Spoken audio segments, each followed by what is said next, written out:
It's Week 18 of the National Football League. And coming up, it's the 49ers leader at quarterback, as he's gone over 4,000 yards passing now for the year. It's the 49ers and the Colts, under the lights on Sunday night. EA Sports coverage of the NFL brings us to the so-called Silicon Valley and Levi's Stadium in Santa Clara. Tonight, we've got a great Sunday night matchup between the Indianapolis Colts and the San Francisco 49ers.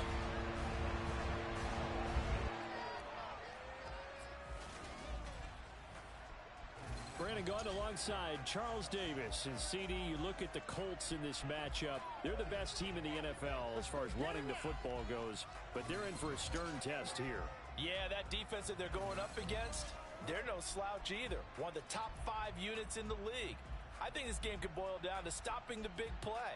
This offense can certainly hit some home runs, and if they hit on a couple here, it might be all they need to win the game.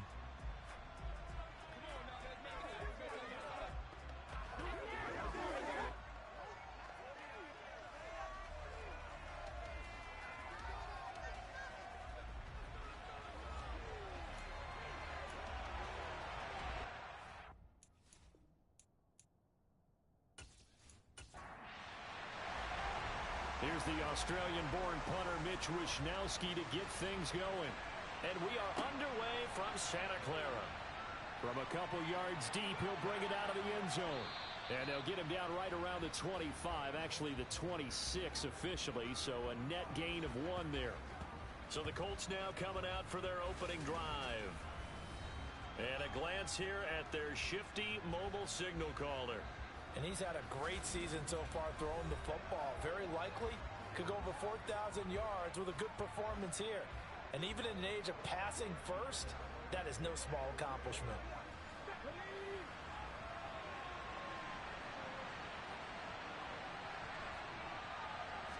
And Richardson will throw to start out here. Got a man. It's complete to July. And now look at this. Big gain, but a fumble. And now this is scooped up by the 49ers. And they will take over possession of the football at their 42-yard line. As you and I both know, one reason teams script plays to start a game is so they can practice them ahead of time. I will guarantee you that fumble was not in the script. You don't think they had fumble written next to play 1 there? No, that was never in the script because they want to have good memories when they go into a ball game, not something that could have gone wrong. So here's the first drive now for the 49ers. And they will be led out by their signal caller in his 2nd year of the NFL now. And there's a lot of good to watch in the game last week. He threw 4 touchdown passes. A little bit of concern throwing the 2 interceptions. Yeah, and the 2 pick. Yeah, you want the ratio really to be closer to 3-to-1 as opposed to the 2-to-1 that he had. But it is something to build on. They did get the win, didn't they? Yep. Following the fumble recovery, Purdy. And that's complete to McCaffrey. And he takes this one down almost all the way to the 30. That'll be marked as a 27-yard pickup. That's going to be a good matchup for him. Using him out of the backfield and telling those linebackers, hey, you're not only going to have to try and run with him, but you're going to have to try and tackle him in the open field. Now from Colts territory, here's a 1st and 10 at the 32-yard line. First carry for Christian McCaffrey. It's a 6-yard pickup, and it gets him to 2nd and 4. The Niners at 13-3 now on the year. They've been playing their best football of the year, winners of 4 in a row. And I thought that they played pretty well last week. Their execution, their discipline, their resilience, all on display in that victory. 23 yards, the final tally. Really been an ideal start for them. They get the turnover on the opening possession. Now here they are moving the ball straight down the field on their first drive. And that feels good, but you know on their side of the field all they're thinking is finish this drive off because they took it away, right? So now you got them back on their heels a little bit. Now go down, put a touchdown on them. Look out. You've won the mental battle early in the game, and that may carry over for you. And not able to break away this time as they're going to stop him right around the line of scrimmage. Now that sends him 2 yards in the wrong direction and leads to 2nd down. That's a really alert defense there because they saw the heavy look come in from the offense. countered it with extra linebackers who brought a little bit of speed and heft and able to really make a big-time play for their defense. Second down and goal. Purdy. Rush coming, and he's taken down. That's Shaquille Leonard, the linebacker who got in and dropped him to the turf. Second goal, last thing you need to do is get pushed backwards to take a sack. But he couldn't find anywhere to go with the football. Had to eat it and ended up on the ground.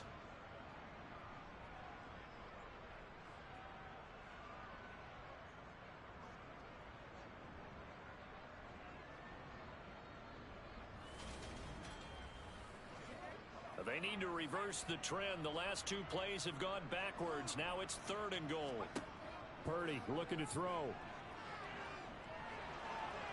Flush to his right.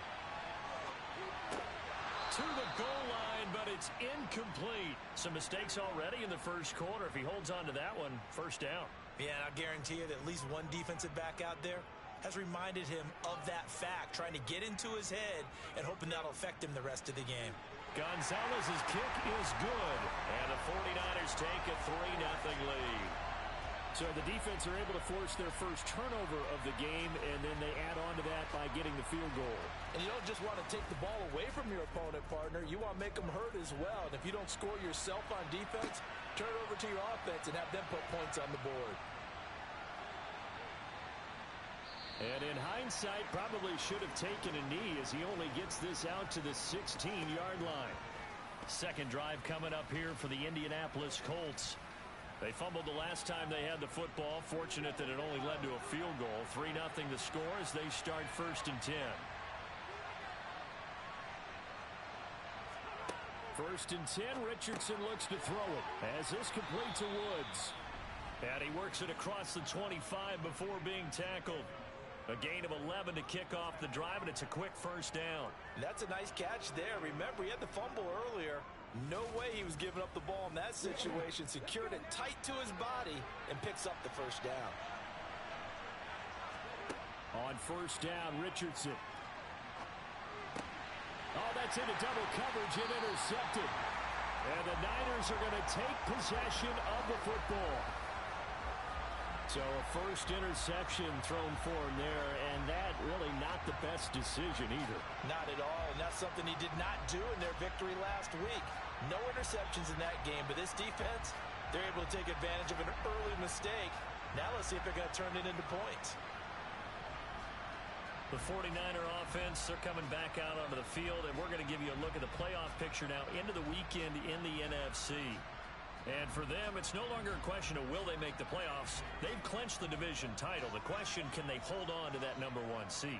And this is where the mental fortitude comes to play, doesn't it? The ball popped in the air and intercepted. Picked off by Juwan Bentley. And the Colts will take over possession here up at the 44.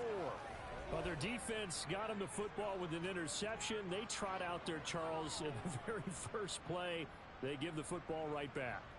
Brandon, I almost expect you coming like an auctioneer. We've got two. Do I hear 3? Remember, it was 2 in a row. Would we hit 3 in a row? Because these offenses, they got to be a little bit more careful as they go forward. These defenders, they're locked in and really focused. Good starting field position for the Colts as they have it first and 10 at their own 44. Throwing to start the drive, but that one incomplete. After the incomplete pass, here now is second and 10. Throwing again, it's Richardson on second down. And they're going to get this down to about the 37. He was certainly quick to atone for his early game interception. Instead of making another mistake forcing something, he reset himself and found a lane to pick up the first down.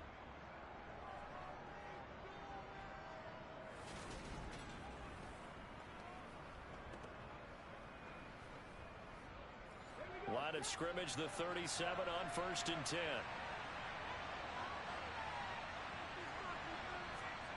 Richardson to the air on first down. Isaiah McKenzie hauling it in. A good gain of 9 before he's brought down at the 28.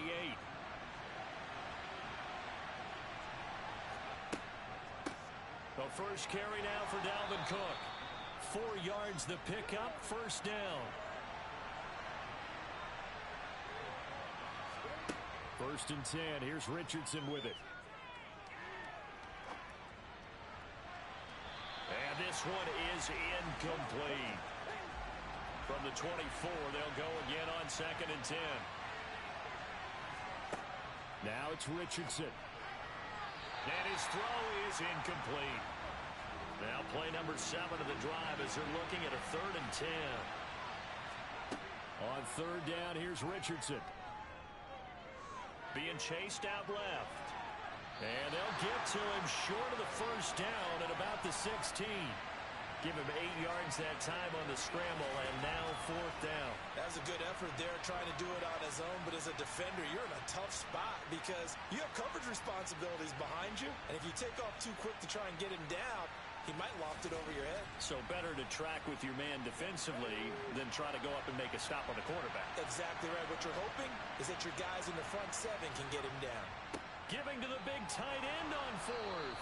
And he will have the first down before he's tackled at the 12.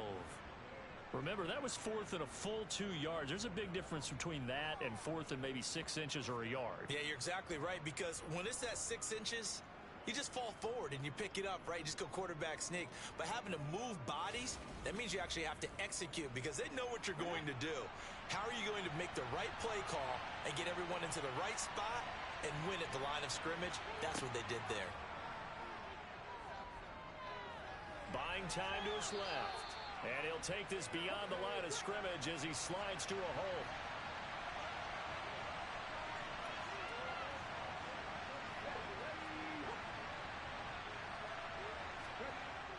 On 2nd down, Cook.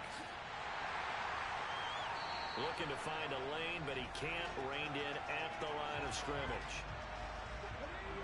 They are in need of 6 yards here if they hope to move the chains. Richardson. And that is incomplete.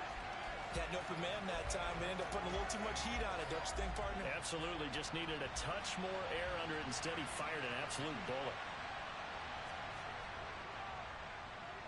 And Gay knocks this one through, and that will tie us at 3-3. So, Charles, they get to them with their first turnover of the game and then make it hurt a little bit extra with a field goal. And anytime you give the ball up, what's the first thing a coach tells his defense?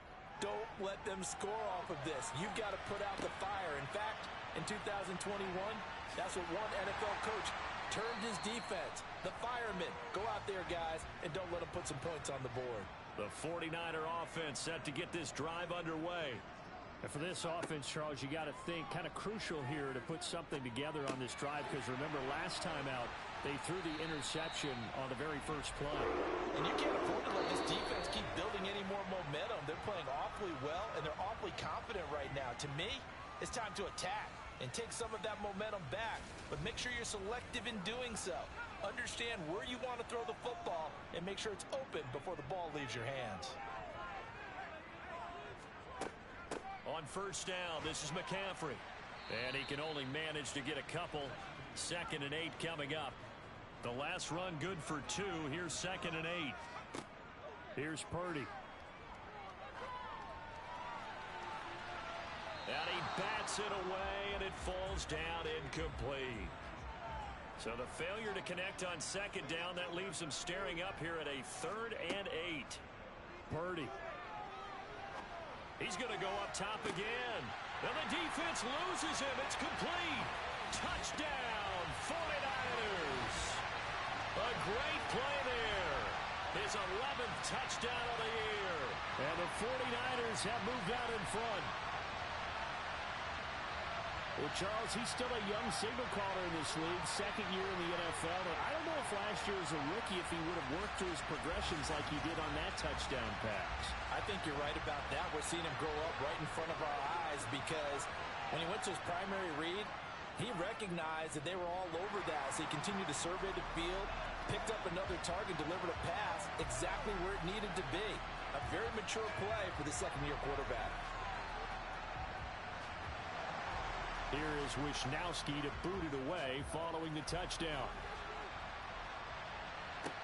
fields it right around the goal line. And able to get this across the 20, but not much further as he's dropped it to 23-yard line. The Colts now, their offense works their way back onto the field. It's been very much a slow start for them. 3 drives and just the 3 points, CD. Yeah, if you're into the points per drive ratio, that answer is 1. And that's not going to get it done in a ball game. They've got to find a way to finish these drives in end zones, not having balls go through goalposts. Throwing on first down, but this one winds up to be incomplete. Once again, they'll go from the 23-yard line on 2nd and 10. On 2nd down, it's Richardson to throw it. Oh, into a sea of defenders and intercepted. And the 49ers are going to take possession of the football.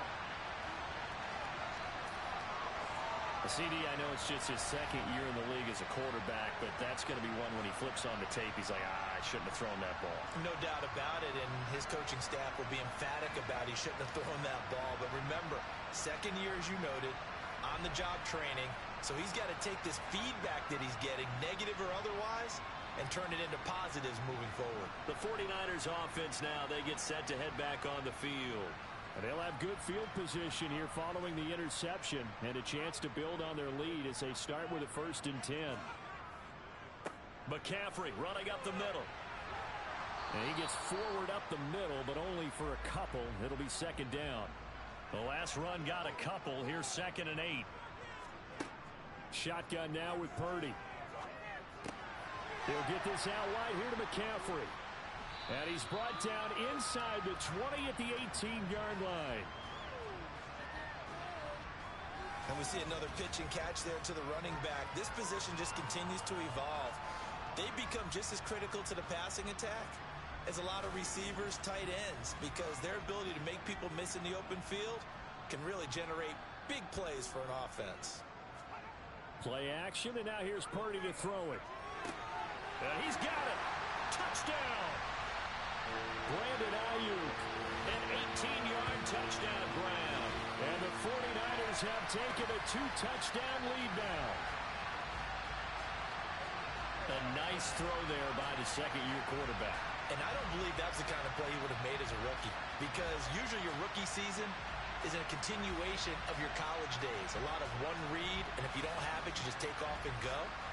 Now he's settled in the pocket a little bit more, reading the field and getting to a 2nd and sometimes 3rd progression. That was a nice play.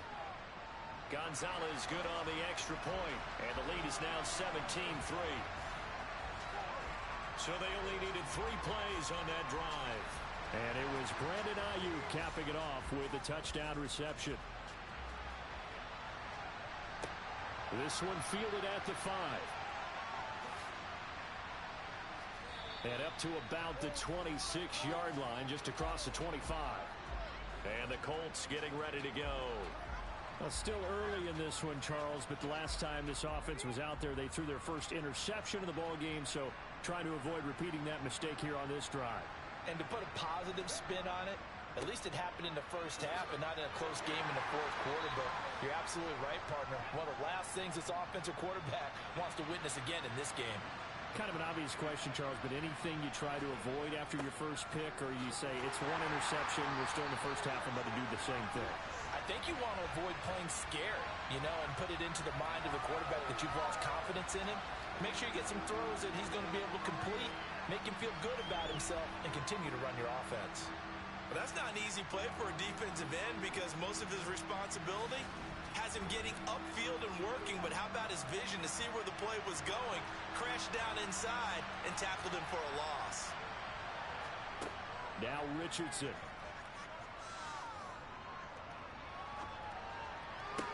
And it's going to be incomplete. He was able to catch it there on the right sideline, but out of bounds, says the line judge. And it's going to bring up 4th down. As Sanchez on to punt here as he sends this one away.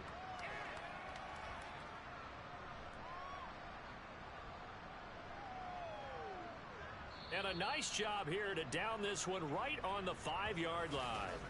That punt was near perfection as it checked up inside the 5-yard line. You never know where these things are going to go, do you? No, what was it? You got a John Heisman quote about that, yeah, right? He said the football is roughly a prolate spheroid, which means it's going to bounce funny, and you never know where it's going to end up.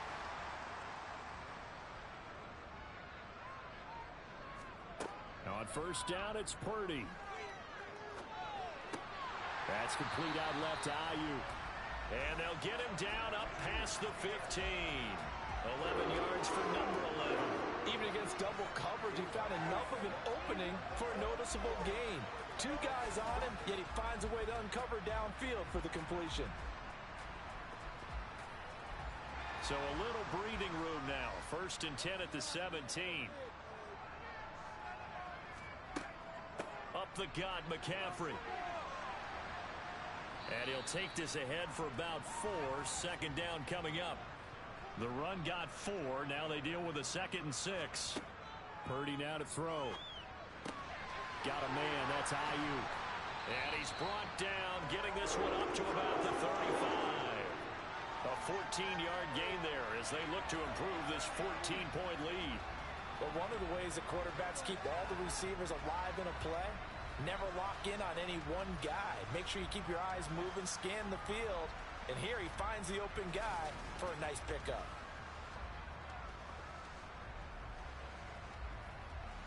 Ball up to the 35 now as they come up on first and 10. From the shotgun to McCaffrey. And the running lane's non-existent in this first half as they'll stop him behind the line. On second and 11 now. Purdy. Over the middle, that's complete to McCaffrey. On the move past the 40. And they'll get him to the ground. He has another first down at the Colts 37. 28 yards the gain there on the catch and run. Yeah, big play there. And when you have a running back that you can use like a wide receiver, when he has that kind of versatility, you do as they did there. Get him out of the backfield and give those defensive backs something else to worry about. And we've hit the 2-minute mark in this first half of action.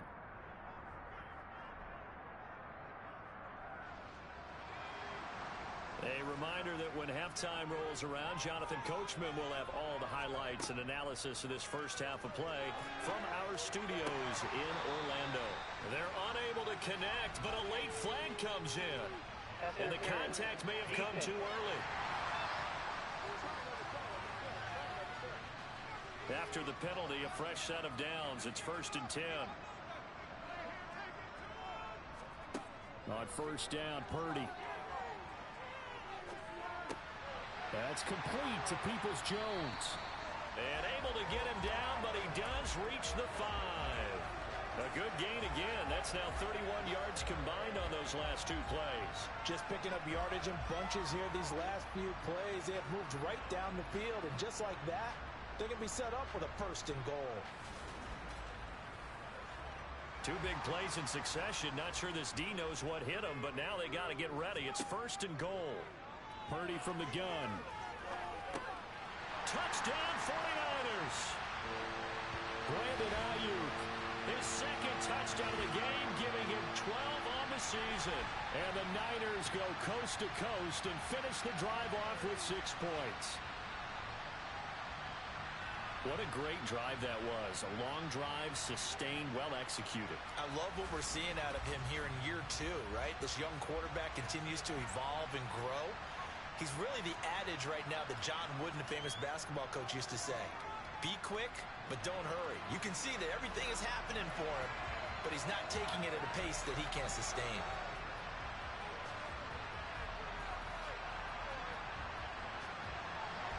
Here is Wisnowski to boot it away following the touchdown. Takes it at the 7. And the tackle going to be made right there at the 25-yard line. And the Colts coming out now.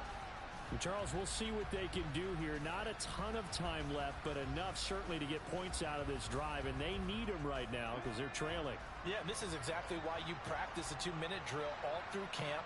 and at least one practice each week before a game. A minute left, more than enough time to string a few completions together, reach the end zone, and then make that walk back to the locker room just a little more animated. The Colts going to use the first of their timeouts as they'll stop it with just over a minute to go before halftime.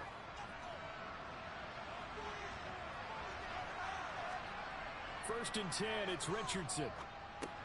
Quick slant here to Woods. And they're going to get this up to midfield. Now another timeout called for by the offense as the clock will stop with 55 seconds to go until halftime. From the midfield stripe, they'll look to throw. Looking for Woods again, and he finds him. And he's going to have a first down here. They're also in a field goal range now at the 27-yard line. And that's a more than acceptable read right there because it's zone coverage, so timing is everything. This time he waits for his man to come open, puts it right on him, and they pick up a first down. This offense finding its legs now. Here's another first and 10. Back to the air with Richardson. Eluding the pressure right. And he'll protect himself at the end here as he winds up getting pretty decent yardage. Now the Colts will use their third and final timeout. And with halftime on the horizon, they'll be out of timeouts from here forward. Gay's kick is good. And the deficit drops now from 21 down to 18. So the 3 points here, they're still down, but they put somewhat of a dent into that lead going into the break. Anything helps when you're trying to chip away at a lead, but they do know that they're going to need a little bit better effort in the second half. And not wanting to risk anything here late in the half, he'll just take a knee and they'll bring the football out to the 25. The San Francisco offense ready to start their next drive. And they'll begin by running the option. And defensively, they're just looking to keep him contained as they're able to get him down. So we've hit halftime here in Santa Clara with the 49ers out in front. As we'll send you eastward to Orlando. Standing by with that EA Sports halftime report now is Jonathan Coachman. Take it away, Coach. Okay, Brandon, thanks very much. Welcome in, everyone, to our EA Sports halftime report. Let's get you caught up on what's going on around the NFL. We'll get our tour started out at Venerable Soldier Field in Chicago. And that's been a back-and-forth game, all tied in the second quarter. From there, let's head off and check out a second game. And you can see they are scoreless as they play the second quarter. Lastly, let's check on one final game for you. And you can see they are scoreless as they play the second quarter.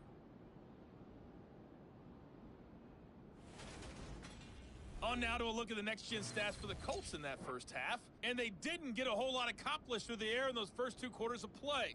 They'll need to up their game if they want to rally all the way back.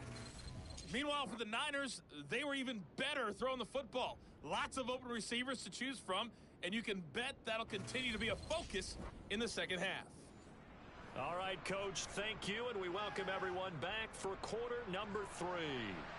It's the 49ers out in front, and they will get the football first as well as we are back and started in the second half. And no fireworks to start the half. This will be a touchback. Here comes the 49ers offensive unit as they'll have it first to begin this third quarter.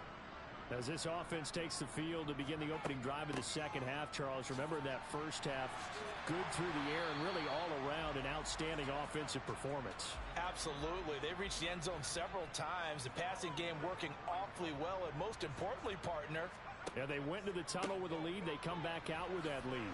Absolutely. NFL coaches, we know they're perfectionists in a lot of ways, but they had to like what they saw in that first half. On third down, it's Purdy. Open man is Ayuk, complete. And he is going to have a 49ers first down as they're able to get the third down conversion. We may be looking at the scoreboard. This offense certainly is not, because they're showing no signs of backing down, even with a 3-score lead here in the third quarter. I think they keep taking their shots. They've seen blown leads happen throughout this league. They don't want to fall victim to it themselves.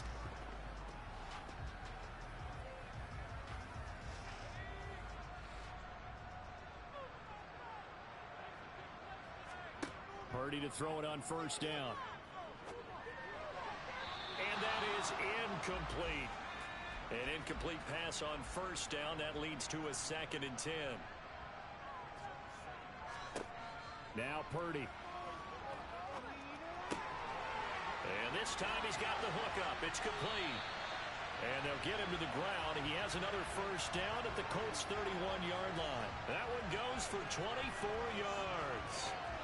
Whatever the discussions were at halftime to try to slow down this offense, it has not worked to this point. Yeah, I have a vision right now of everything that was discussed at the half just being torn in shreds or being erased off of the Microsoft Surface tablets because none of it is working. They are really locked in on offense. Now from Colts territory, here's a 1st and 10 down at the 31.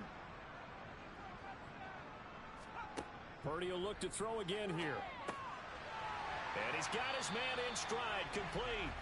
And he'll be taken down at about the 22-yard line.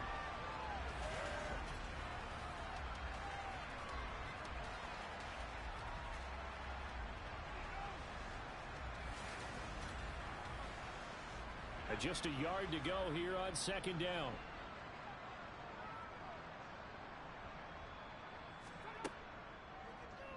He's going to try and take off with it. And he's going to have a gain of 11 to the 11 before he's brought down. 1st and 10. Looks to me like maybe there's a little attrition setting in with this drive. Because when you see that type of a run, I get the feeling the defense getting a little bit tired. And that's the last thing they need, especially when they look up at the scoreboard.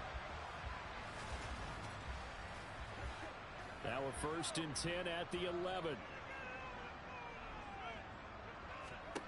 Purdy looking to throw on 1st down here. And that's going to be knocked away in the end zone. It's incomplete. Well, he certainly thought he had a window to push that ball downfield, but as soon as he released the throw, the corner was there to slam that window shut.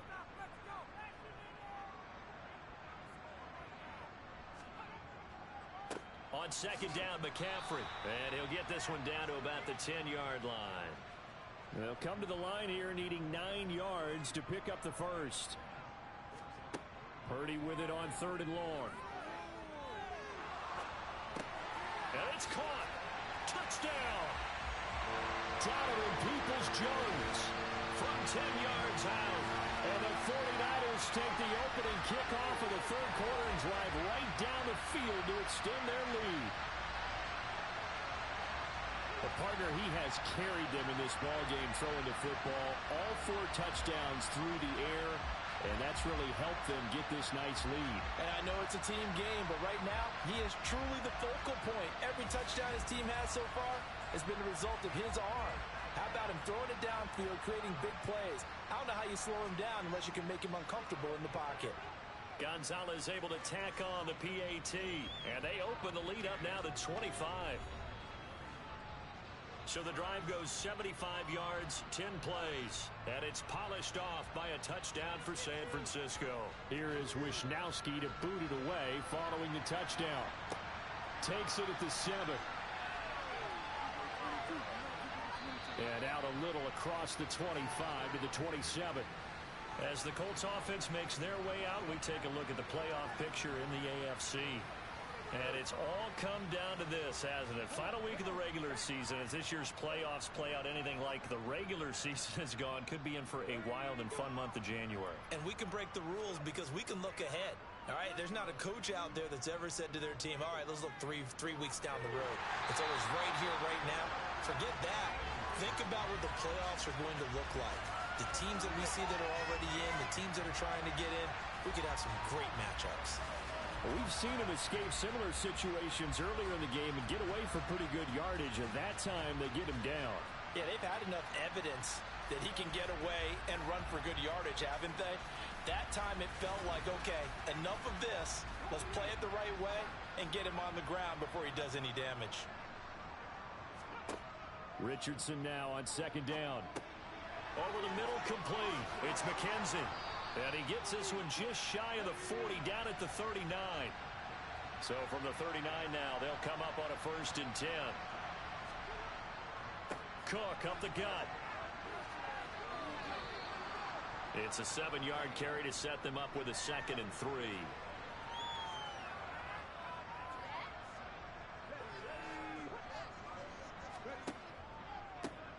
it's Cook. And it's been like this all night long. Nowhere to run as they stop him behind the line.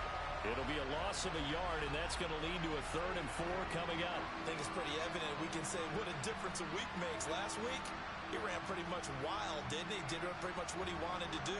But this one, they stopped him cold. That, to me, that's good scouting and even better execution. Yeah, and they stopped him behind the line right there. They obviously watched the tape a few times and made some adjustments. Now throwing on 3rd down there, but he cannot connect. Now here's Rigoberto Sanchez as he'll punt it away for the 2nd time. And problems spreading to the punt team now. This one goes all the way into the end zone on the fly, so that'll come back to the 20. Now Brandon Ayuk ready to bring out the rest of this offense here for this upcoming series. He's been his typical solid and reliable self, hasn't he, Charles? When you have that go-to receiver that you can count on in the situation where you absolutely have to have him, there's nothing better for anybody who's throwing the football. But the best part is the payoff. 2 touchdowns already. That's the bottom line when you throw the ball to a guy. Absolutely. Not over 100 yards right now, but he does have the 2 touchdown catches.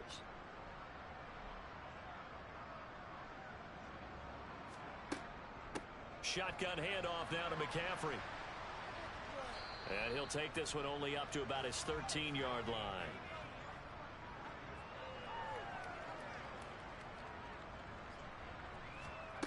Now on 3rd and long, they'll look to throw. And he fires one, but incomplete. Here comes the 49ers punter now. And the way this offense has moved the ball, he hasn't been needed till here in the 3rd. They only punted twice in the win last week as he gets this one away. Rodgers on the return. A big kick there. We'll call it 56 yards on the punt. And the Colts will go on offense here, 1st and 10. Here comes the Indianapolis offense now as they get set to take over.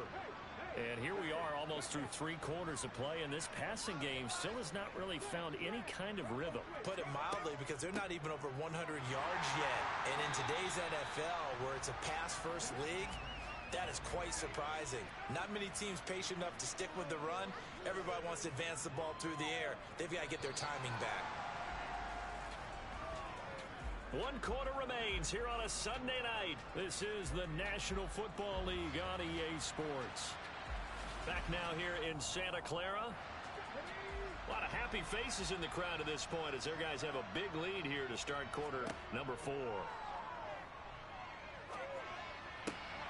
Meanwhile, the throw here is complete. And he'll take this to the other side of midfield before going out of bounds.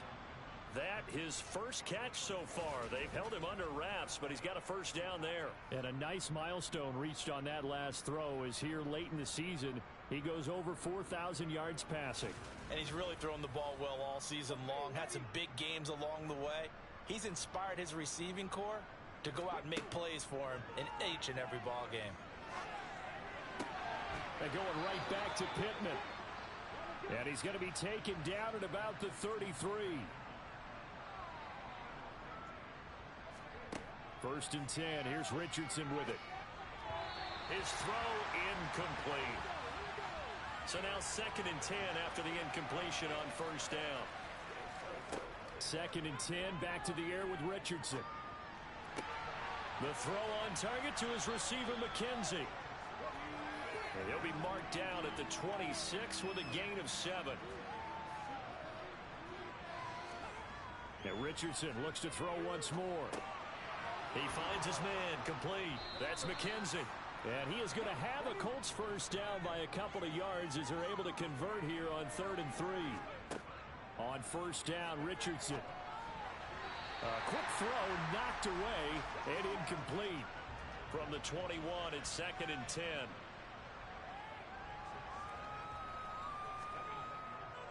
Up the middle, it's Cook. And a couple of yards as they move it from the 21 to the 19. The Colts on 3rd down, just 1 for 5 to this point. This is 3rd and 8. And he'll find Pittman. And so close, he gets it to the 1. Out of bounds right there. Here's Richardson to throw. Steps away to his left. And he takes this one in for a Colts touchdown. His third rushing touchdown on the year, his fifth overall. And the Colts are finally into the end zone here in this fourth quarter. Extra point by Gay is up and good. And that'll cut the lead down to 18. So still lots of work left to do, but here comes the onside kick. And the 49er hands team does its job. Now they're down big here in the fourth. They had to try the onside kick. Can't fault them for the effort at least. No, you can't at all. And if nothing else, now you've put something that you're trying to practice, right, that you've worked on into a game situation, and now you can go back and dissect it. So if you need it again sometime, maybe you'll find a better way to do it. But, yeah, this game's pretty much done for them. The 49ers ready to set up shop again offensively. And it's looking all the more likely that a fifth straight win is going to be in the cards. They'll try to run some time here with a 1st and 10. And very little there. He might have gotten a yard. Yeah, I think he got a yard to the 41. And we're going to stop play here at least momentarily. It looks like there is a 49er who's in some discomfort. Now, this is just the last thing you want to see in the final week of the regular season. Well, I hope he's okay. We'll step aside and be right back. Here's 2nd and 9, just a yard on that last run. Again, they run. Again, it's McCaffrey dancing away at the 35. And he's going to get this pretty close to a 1st down at the Colts 33.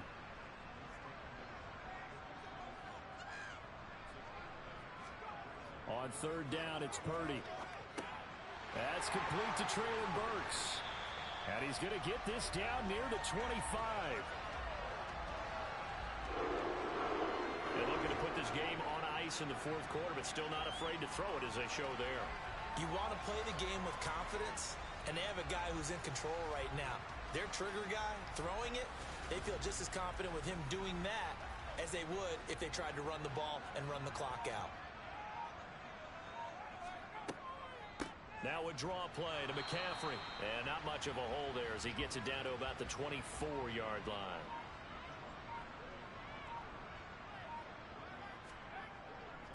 Another run with McCaffrey on 2nd down. And brought down, but not before they get it inside the 10 to the 7. 47 yards rushing for him in the ball game now on 14 carries. I have to chuckle to myself a little bit, Brandon, because right now I could be in that huddle with that offensive line. I know exactly what they're saying. If you call a pass play here, we're going to call a timeout. Run the football. We've got control of this thing. Get in behind us and let's go. Their time to shine. They'll try to run with McCaffrey. And a little bit of space there. Takes it inside the 5 to the 3. It'll be a pickup of 4, and it brings up 2nd and goal. So it's 49er football here as we get you reset. They'll go again from the 3 here on 2nd and goal.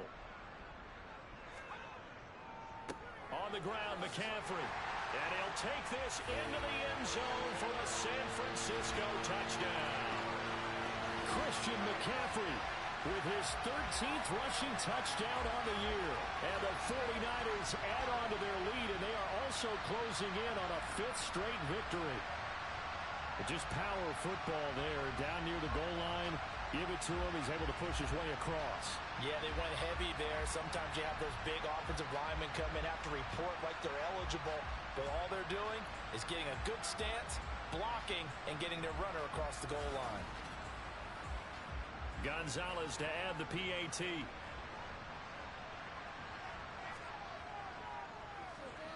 And he's been a busy man, 5 for 5 now as he knocks another one through to extend the lead. So that winds up a 7-play drive all told. And the last play on the drive, the touchdown run from Christian McCaffrey. Here is Wisnowski to boot it away following the touchdown. And here comes a return from just beyond the goal line. And he'll be dropped at the 21-yard line. So bringing it out of the end zone proves not a good decision. Loses him about 4 yards. Here comes the Colts offense now as they make their way onto the field. Remember, they have won 3 straight. Beginning to 4 straight does not appear to be in the cards as they are in a big 4th quarter hole. Richardson to the air on 1st down. Got his man complete over the middle. It's McKenzie. And he'll get this up to the 34-yard line. 1st and 10, Richardson looks to throw it. Swinging this out wide here for Cook. And he'll get it out near the 40 to the 39. 2nd down, here's Richardson.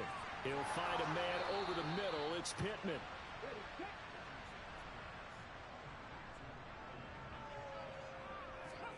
Again, it's Richardson.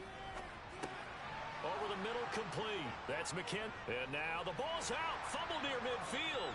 And now this is scooped up by the 49ers. And that might just cement it. A return for a late touchdown. The pass receiver turned into a runner, then he turned into a fumbler, and it goes the other way for 6. I love your description. Although for the offense, they're not too happy about it. But for the defense, what a big-time play for them. Never give up on anything. Sometimes you create your own points. But the receiver, hard to fault him. He's just going for extra yards. That's exactly what you're supposed to do, but you have to take care of the football. Gonzalez now to add the extra point.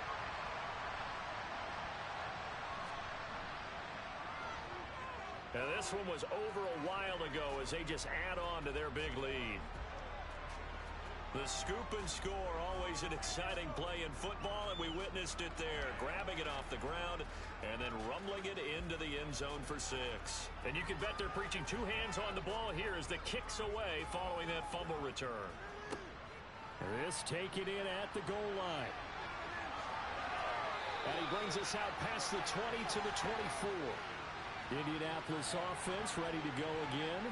Where we stand right now in the 4th quarter, this one pretty much out of reach. And, Charles, I know they're going to be disappointed about several things with this ball game, but the self-inflicted wounds, they've had several turnovers. You would have to think that's going to be something they're going to discuss heavily in the film section in the coming days. You're absolutely right about that, partner, because they're going to have to sit in that film room and watch every error that they made and figure out how to not do it in the future. And mentally, I think a lot of the guys are already starting to think about, okay, how do we put this behind us and get better for the next time out? This, they'll use as motivation for the rest of the time that they play to hopefully never be in this type of situation again. And that one is incomplete, and now we're inside of 10 seconds. Just 9 remain. 3rd and 1, Richardson to throw. And down he goes. The 49ers get there. Now whistles and a timeout called here. Not sure of the point of this, but they'll stop it with 4 seconds to go in the game. Now here's Rigoberto Sanchez as the drive goes backwards, so he's on to punt it away. Taken from just outside the 30.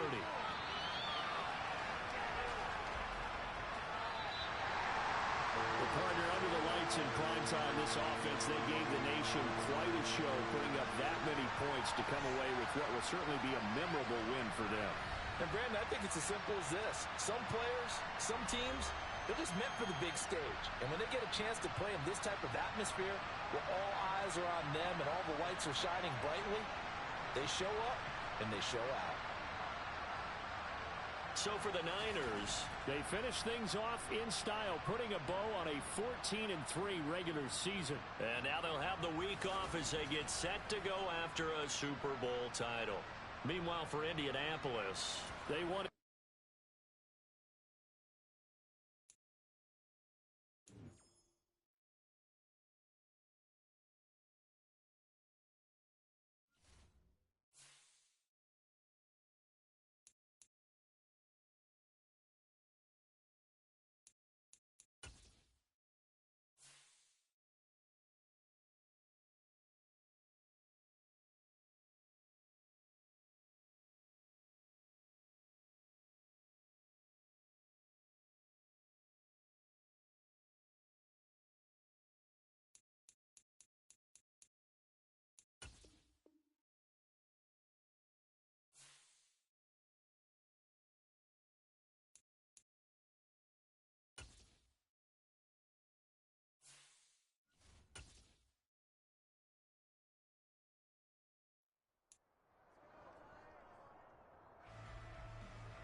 It's Week 18 of the National Football League, and we'll get a look here at Devontae Adams.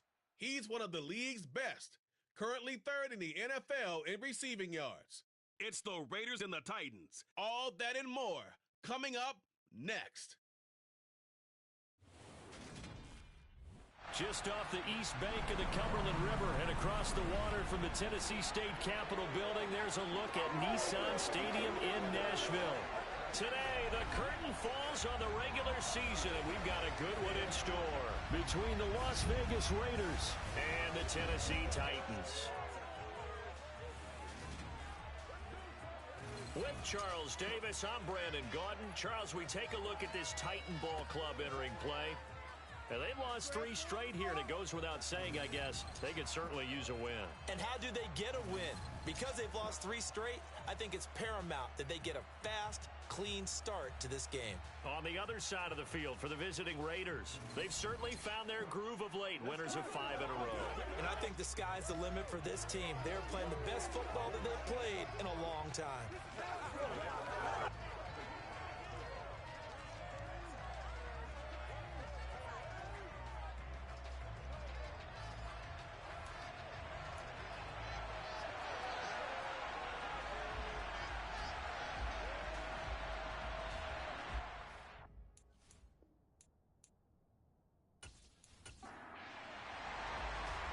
22 men ready to do battle. It's time to dance.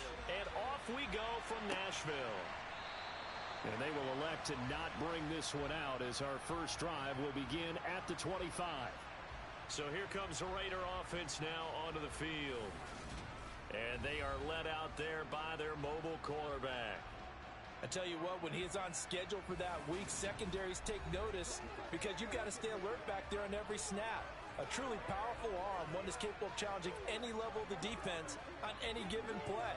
That's why so many scouts preach arm talent when preparing for the NFL draft.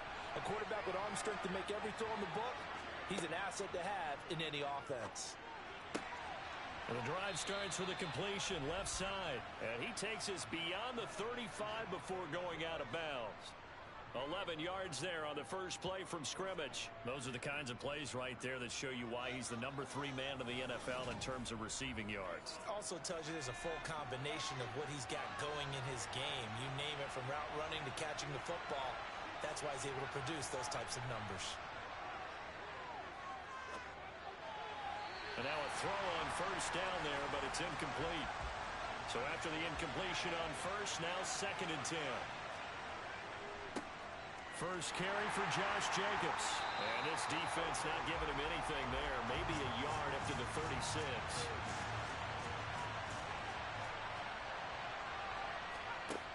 On 3rd down, he'll drop to throw. And he takes a shot on the release as this will be incomplete. That was their first 3rd down try of the game, and clearly something was off in the execution of that play. Good news, they've got a whole game left to clean that up and start clicking on those key 3rd down throws. He was only asked to punt once in the victory last week as he sends this one away. And did they keep it in? They did. They kept it in. It's down close to the goal line at the 1-yard line.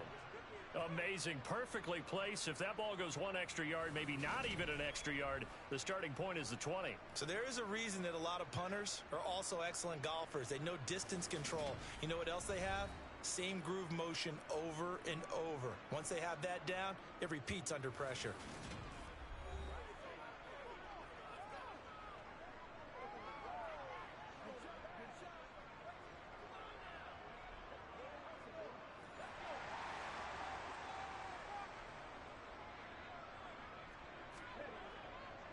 They'll start on the ground. It's Derrick Henry. And they're going to get this all the way out past the 20.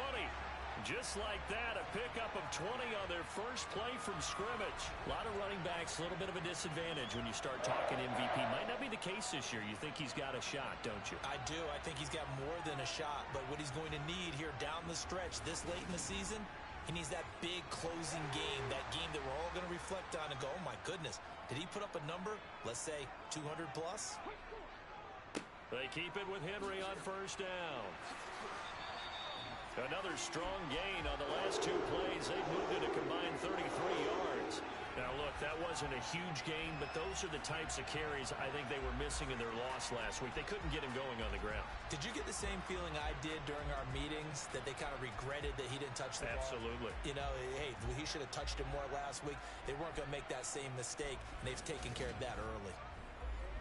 Back-to-back good plays have him on the move on first down. Again, it's Henry. And he'll rumble for about 5, up close to the 40. The first down run got 5. Here's 2nd and 5. Inside handoff, Henry. And they bring him to the ground just shy of midfield. 48 yards rushing so far, and this is just their first possession. They've got a new set of downs here. The Titans at 8-8 now on the year. And they've lost 3 straight here, and it kind of goes without saying, I guess, but they could certainly use a win. Yeah, no doubt about that. There's a difference between a losing stretch and a losing streak, and right now, they're not playing their best football, but if they were to fall here, and now you're looking at going 4 games without a win, things can start compounding themselves pretty quickly from this point forward. A first down carry for Henry. And just 1 yard here from the 49 to the 50. Counting down toward the midway point in quarter 1. From the midfield stripe, they'll look to throw. He's got a man. It's his tight end. That's complete. And he'll go down, but not before getting this inside the 30. The catch and run, good for 24 yards. So after several rushes to start the game, Charles, they go to the air there and get a nice completion. Nice mix-up on the play calling, right? Establish the running game, make the defense think you're going to do it again, and then hit them over the top. Now you've got them betwixt and between. They don't know which way you're going to come at them.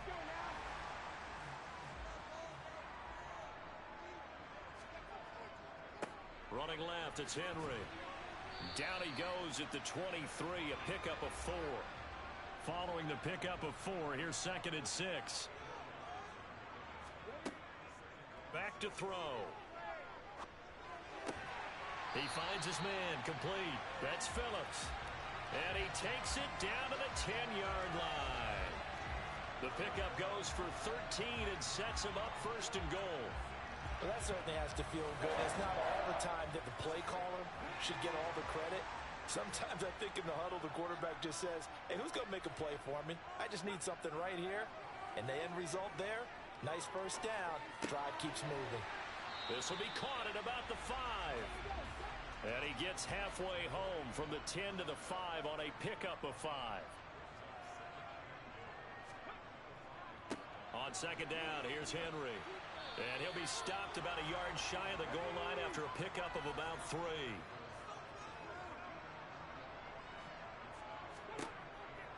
Trying to punch it in with Henry. Henry fighting for the marker, but I don't think he got there. He did not. No gain on the play, and what to do now on 4th and goal.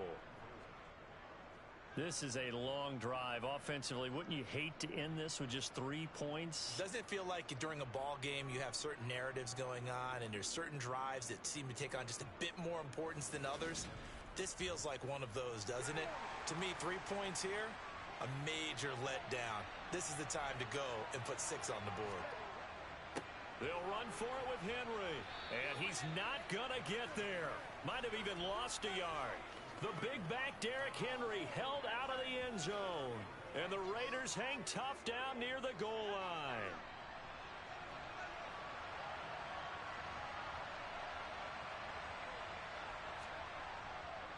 They'll begin on the ground with Jacobs. And he's going to take this ahead for right around 3 yards, but no more than that. 2nd down. 2nd down, Jacobs once more. And he's going to take this up past the 10 to about the 11.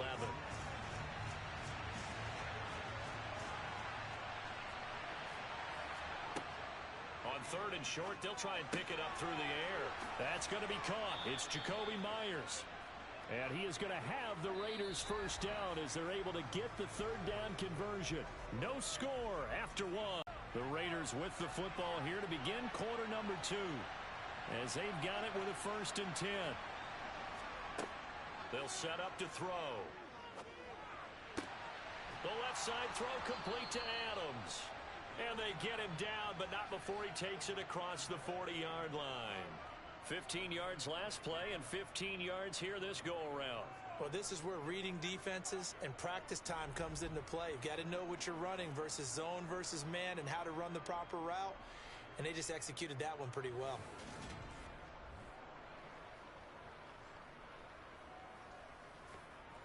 Two first downs have him up to the 41 now for 1st and 10. They'll look to throw. Got a man, and he hits him in stride. And they'll get this down to the 42-yard line. And what a nice example there of a tight end doing exactly what he needs to do. How about how he worked his way to the outside, made sure he secured the catch, and then anything after that, we count that as a bonus. And indeed, he gets enough for the first down.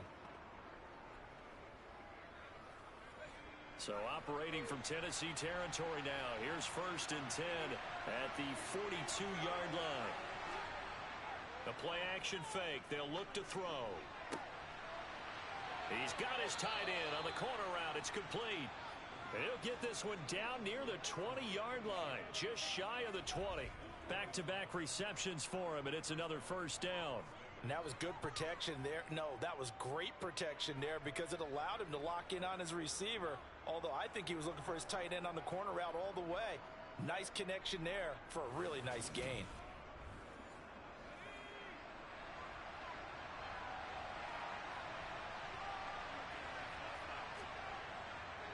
Here's Jacobs on 1st and 10. And he'll be taken down at the 20 after a gain of just 1. The run only got a yard. Here's 2nd and 9. He'll look to throw. Renfro bringing it in over the middle. And he'll be marked down right at the 15-yard line. They'll drop to throw. And that's going to be caught for a Raider touchdown. A great effort there with touchdown number 8 on the year.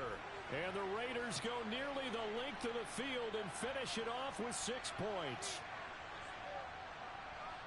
Their first passing touchdown of the ball game, and they go to the big tight end in those sure hands, and he provides the score. Certainly looked like they were focused on taking away other weapons, and he certainly made them regret that because he found the soft spot, ended up taking it to the end zone. Nice throw, too, to complete the play. Extra point by Carlson, up and good. And it's now a 7-0 game. Following the touchdown, ready to kick it away is Carlson. From a yard or two deep, here comes a return. And they'll get him down right around the 25, actually the 26 officially, so a net gain of 1 there. Derrick Henry trots back out there and gets ready to go. He's doing his thing. He's got some good yardage, but his team right now in the second quarter, 0 points. Just not a complete formula. Half of it's there, being able to run the ball and set the tone. Wonder if they may have to go to some play action, throw off the run game, and try and get the ball in the end zone. I was just going to ask you that same thing. Maybe you use that run now to set up the pass, right? I would think so because the run has been very effective for them. 10th carry now for Derrick Henry. And he'll earn a couple of tough yards past the 30 to the 31.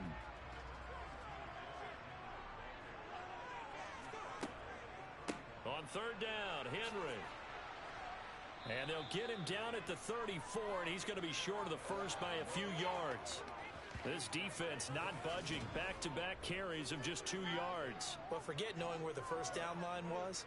This defense created their own line of scrimmage. They won every battle up front, and a lot of times that is one-on-one. And if you win your one-on-ones enough times, your defense is going to be pretty good. They had more people to the football and snuffed out the play.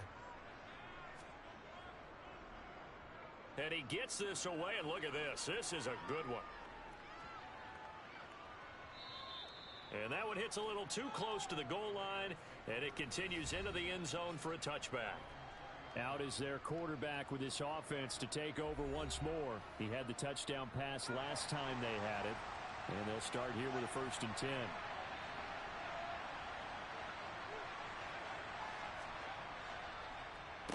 On the ground is Jacobs to start the drive. And he's going to be met at the line of scrimmage and taken down.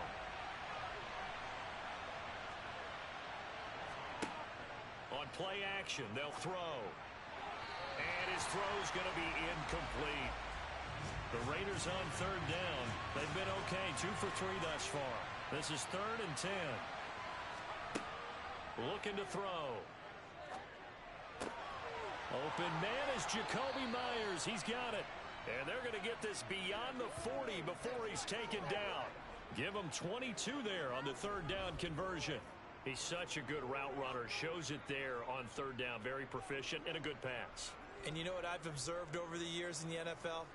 The better a route runner you are, the more confidence your guy's going to have in you to go to you in important times because he can trust you being in the right spot, and they connected there and picked up a 1st down. Running straight ahead is Jacobs. He had a great move, but he'll still be stopped shy of midfield. Now, during that run, an injury here. We got one of those big blockers in some discomfort. And this is certainly not what you want to see in the final week of the year. We'll be back. So they'll come up after the gain of 7 on a 2nd and 3. Once again, it's Jacobs. And some space here. And he'll go down, but not before getting this inside the 30. 42 yards now on the ground on just 7 carries. One thing that's great about watching him run, Charles, he doesn't hesitate. He got to the left side of his own line and just went. So there's 2 ways to look at that. One, just absolutely unconcerned, just takes off and goes. But more the latter, I think, which is he has absolute confidence in the guys in front of him, the guys doing the blocking for him. He just takes it and goes with abandon. 2 minutes on the clock, 2nd quarter, 7-0 ball game.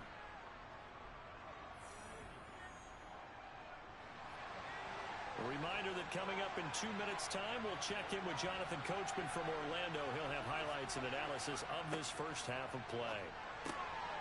Over the middle, that's caught by Adams. And he's brought down inside the 20 at the 18-yard line. They kept the receiver in the short field, but that let his quarterback get the ball quickly to him before either guy in double coverage could react. Here's 2nd and a yard. He'll drop to throw. He's got Renfro on the out route. And he's going to be marked down just outside the 10. A little football 101 there. You just see the receiver try to run down the defender, meaning he goes right at him and really trying to move him a little bit towards the center of the field so he can put his foot in the ground and break to the out, to the sideline, and make a catch. Throwing on 1st down, but this one winds up to be incomplete. After the incomplete pass, here now is 2nd and 10. Again, he'll drop to throw.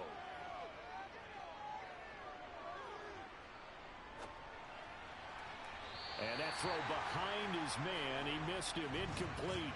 This offense was on the move. Now 2 straight incompletions have them looking at 3rd and 10. Back to throw again.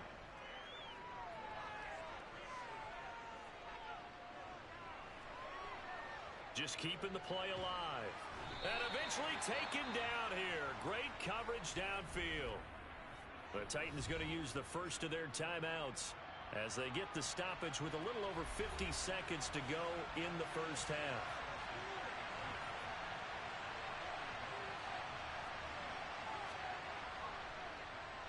Carlson able to put this one through, and that will extend their lead even further. So another scoring drive there, Charles, and an early 2-score lead. You'd like the 6 there, partner, but you'll take the 3, and I think they have to be happy about the way they moved the ball in these first 2 drives. They have to feel good about their opportunities the rest of the game. And no effort to bring this one out. It's a touchback. The Titans going to go back on offense here late in this first half. And Charles, you're down multiple scores, less than a minute left here. But with that deficit, they've got to try to at least work their way into field goal range to try to muster something out of this drive. And I'm going to go ahead and date myself one more time because I'm going to quote an old Smokey and the Bandit lyric. They've got a long way to go and a short time to get there. But they still have time to get it done. So I'm looking forward to watching them mount this drive and see if they can get some points out of it. They'll look to throw here on 1st down. And that is incomplete. So line of scrimmage still the 39 on 2nd and 10. Now back to throw.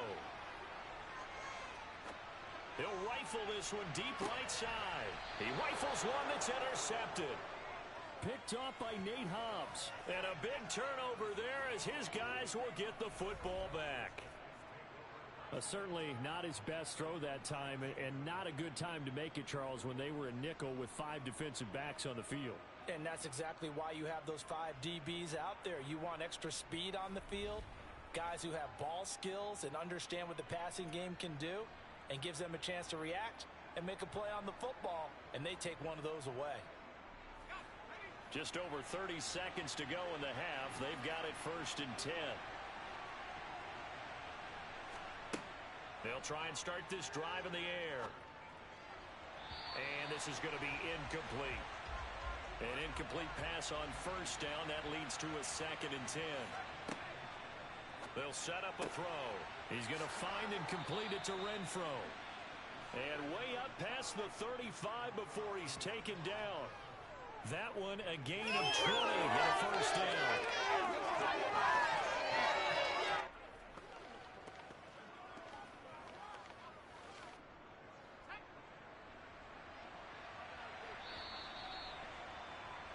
So we have reached halftime with our score 10-0 as we send you down to Orlando where Jonathan Coachman has our EA Sports halftime report. Coach. All right, Brandon, thanks very much. It's all down to this. Week 18 of the NFL regular season. Lots to be decided, so let's get right to it.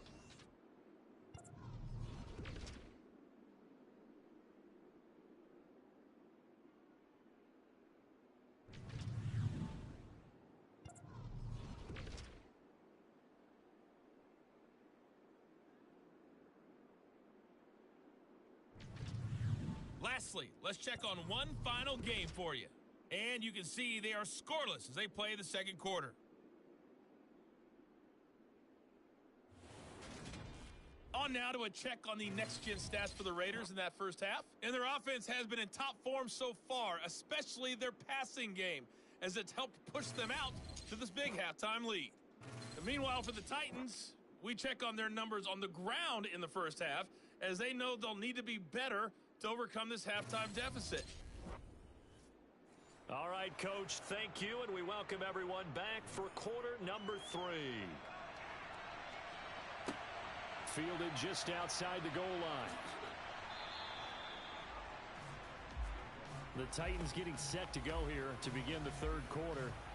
By no means certainly are they out of this contest. 2-score game start of the 3rd quarter, but you feel like if they don't get points and then they give up points, then it can become a slippery slope. This feels like an important possession. Yeah, and that slope becomes even more slick if you come away empty-handed on this drive, because then you give them a chance to extend their lead. You need some kind of points here, even if it's just a field goal. It's what I call one of those calming drives. Try and slow things down a little bit. Henry again on 2nd down. And they'll take him down at the 31-yard line. Now it looks like we've got a Raider here, slow to get up. Well, week 18, this is just when you hope everybody can get through the regular season healthy, but the medical staff is going to have to take a look here, and we'll step aside. Line of scrimmage, the 31 now on 1st and 10.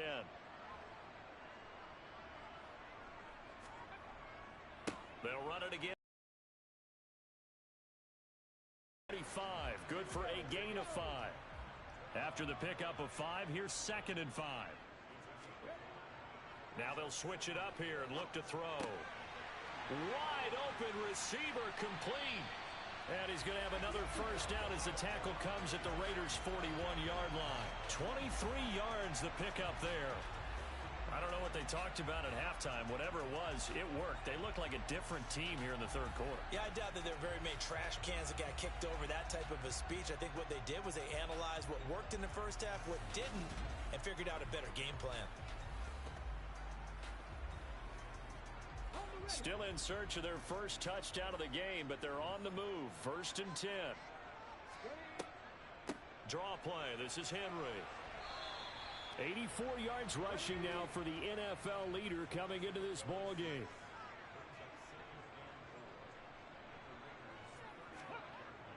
Here's a play fake as they set up to throw. Oh, he's got a man wide wide open, complete. And he's going to have another first down as the tackle comes at the Raiders' 13-yard line. A good pickup there, a 22. It's taken a while for this offense to get going. A little creaky at the start, but they're oiled up now. A nice throw there, and they're really putting together a good drive. From the 13 now, they work on 1st and 10.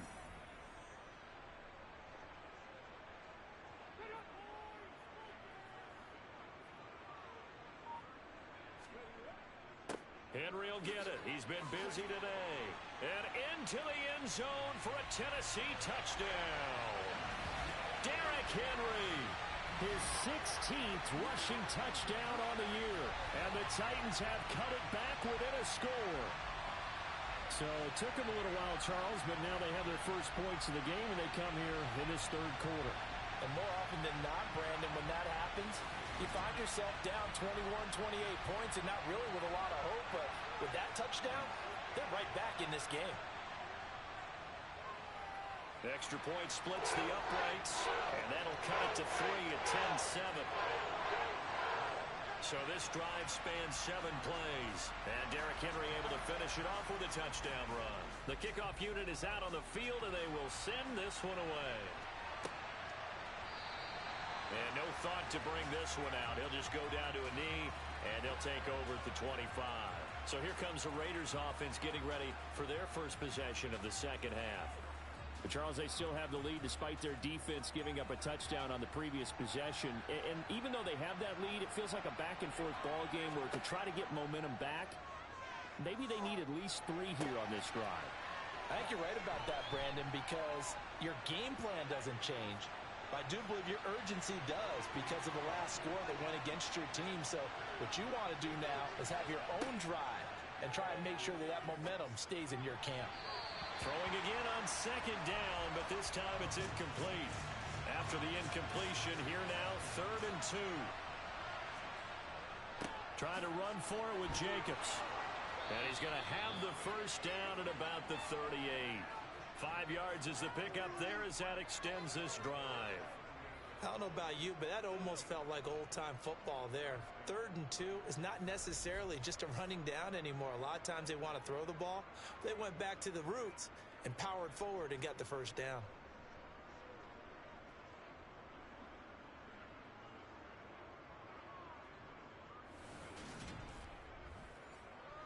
So here's a 1st and 10 at the 38. They're going to look to throw. And this one is going to be off the mark, too far out in front. A good action to this point in the third quarter, just a 3-point game. 2nd and 10. Now a throw here, hauled in. On the move past the 40. Still going inside the 20. And he will score. Touchdown, Las Vegas. Well, Davante Adams, he's a great volume receiver. Here, he's able to do some pretty nifty work after the catch. Yeah, and this just looked like a simple, ordinary play to start, but boy, did things change. Once he got free, it was off to the races, and once he hit high gear, there's absolutely no one who was going to stop him. And you can see the distance traveled there after the catch on the next-gen stats. Carlson on for the PAT.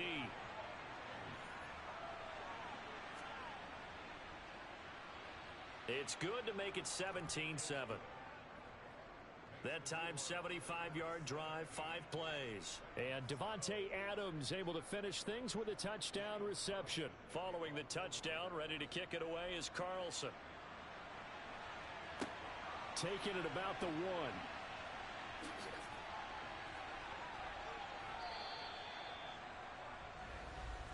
Derrick Henry and the rest of the Titans offense about ready to roll again. He is knocking on the door for 100 yards in this ball game. And it's so important. It doesn't seem like it's that big of a deal, just short of it, a little bit over. A little bit over feels better to everyone. Offensive line, running back, team totals, just something magical about breaking that barrier. And he's right there on the doorstep now. 123 yards rushing for him now as he is finishing off the regular season with a bang. That's a nice run right there, able to get to the outside, and so many times defenses say, okay, we got you hemmed in. But if you're running the football, at least you know where everyone is coming from. You don't have to worry about the backside at all. That allows you to run with a little bit more confidence as you traverse down the field. So one play, and they're already just shy of midfield. Henry up the middle. Oh, he's got some breathing room. And he is tackled inside the 40, not quite to the 35. 13 yards is the pickup for Tennessee and a first down. Despite the score, despite the deficit, no quitting this guy. He's running angry, running through arm tackles. He wants to change what that scoreboard is saying.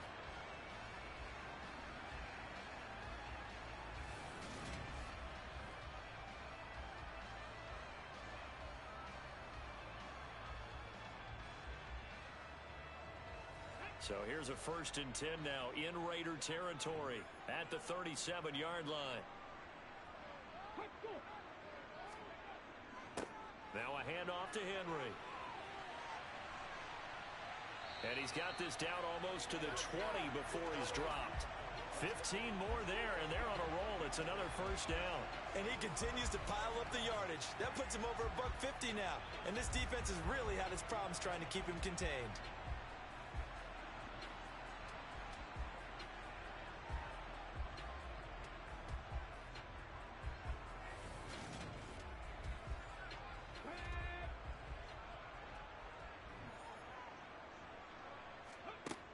On first down, he'll drop to throw. And he'll get this underneath to Henry. And he'll be marked down right at the 15-yard line.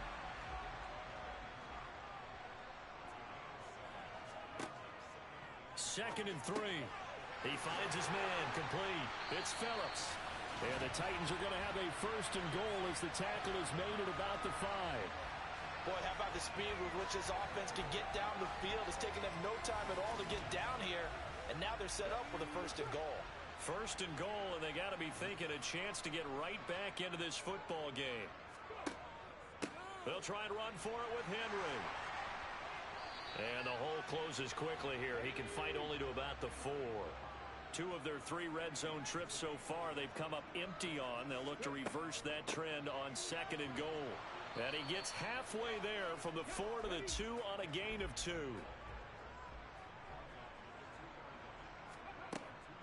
Here's Henry. And this time he is in. Yes. Derrick Henry with touchdown number 20 on the year. And the Titans are able to get a score back in the final stages of this 3rd quarter. Able to punch it in on 3rd down makes it easier for those guys on the sideline. They didn't have a 4th down decision to make. Yeah, could you feel the exhale? Because they were already thinking ahead as all the good coaching staffs do. Anticipating, will we have to make the call? They already had it lined up. Never even got to it. Now the extra point try forthcoming.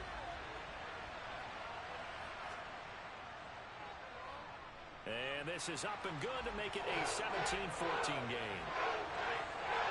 So that drive goes 8 plays. And Derrick Henry able to finish it off with a touchdown run.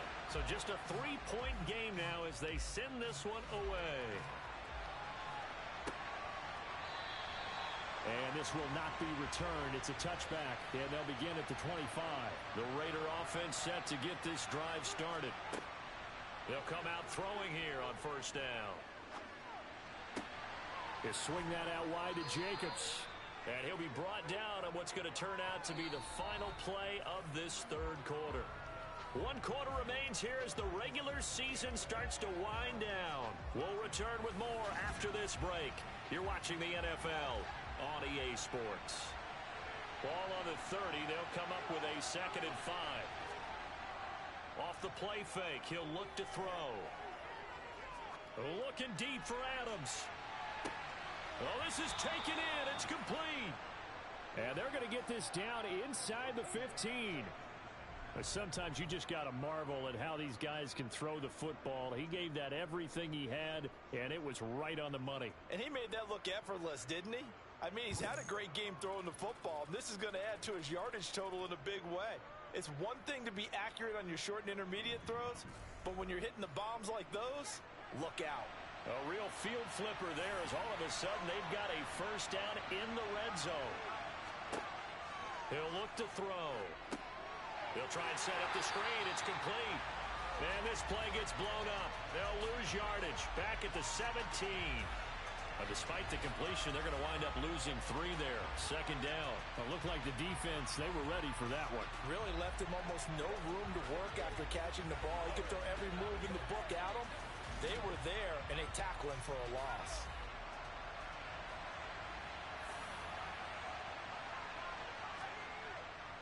On second down, Jacobs. And he's brought down just outside of the 10 at the 11th. The Raiders on third down. They've converted 4 times out of 6. Not bad. This is 3rd and 7. Touchdown, Raiders. Jacoby Myers, an 11-yard touchdown.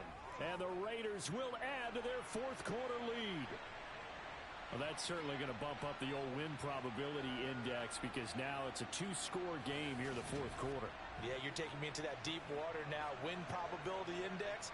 This game's definitely not over. We're not looking at a 0.5% or something. It's just 2 scores.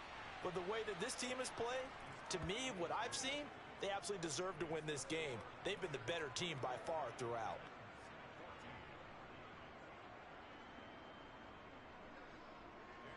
Following the touchdown, ready to kick it away is Carlson. Fields it right around the goal line. And he takes this near the 25. Just a little pass there. Call it the 26. Tennessee offense set to go again. And you figure after giving up that last touchdown, they trail by 2 scores here in the 4th quarter. This drive becomes very critical.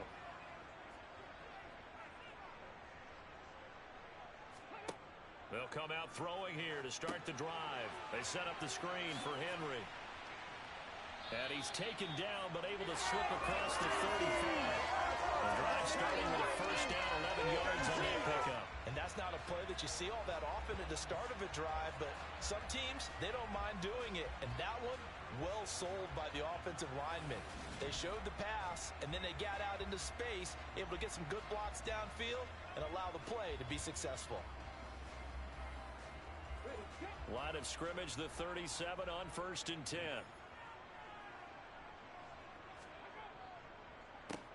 Inside handoff, Henry. Oh, he's got a little daylight. And he's going to get this down to the 35-yard line. A big run there, 29 yards and a first. What makes a draw play like that successful? Well, we did see where he made the first wave miss, and that was a big part of it. But a lot of it is just being actors back there, making the defense think it's going to be a pass.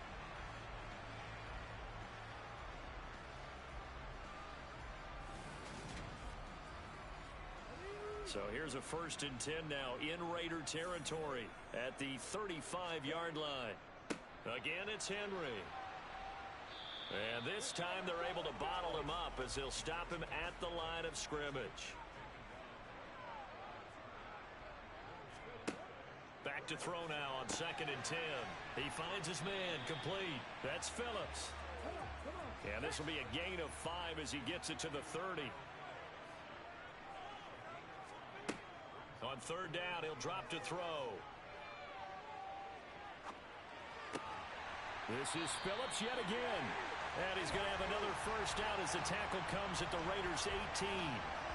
The 3rd down conversion is successful. Give them 12 yards that time. Well, every drive from here out is definitely crucial and critical. They know that they need to get at least 3 here to get it back to a 1-score game. But I can't imagine that in their huddle that they're thinking at all about getting a field goal. They want to get into the end zone and then try and get the ball back again. So from inside the 20, here's 1st and 10 at the 18. They'll drop to throw. And he's wrapped up, taken down, back at the 25. Max Crosby just would not be denied. That's a loss of 7. But defensively on the previous play, they gave up a pretty good chunk of yardage, but right there, they got a good portion of it right back. And if we just flip it around from the offensive perspective, took a nice step forward, and how about a couple of leaps backwards after that play? They've got to figure out a big call coming up here to try and gain that yardage back.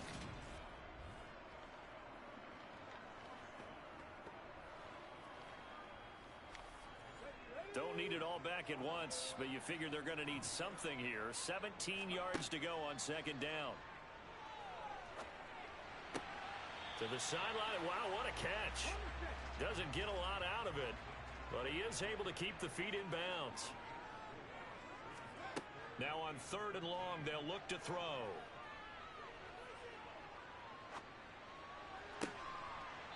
And that'll be incomplete. We do have a penalty flag down, however. Let's see what that's about. This is unbelievable. That flag accepted, and it backs the offense up a little bit. So now one of the biggest kicks of the night is forthcoming. On the left hash mark, this a 38-yard attempt. And his kick is indeed good. And this is back down to a 7-point game. All right, so they needed 2 scores to get back in the game. The field goal there, maybe not exactly what they wanted, but the necessary first step. There's still time remaining, and there's enough time to get it done. They've got to get it the least a 3 and out here to get the ball back, preferably a takeaway. And he won't quite make it to the 25. Marching back onto the field now, Devontae Adams and company getting set to go.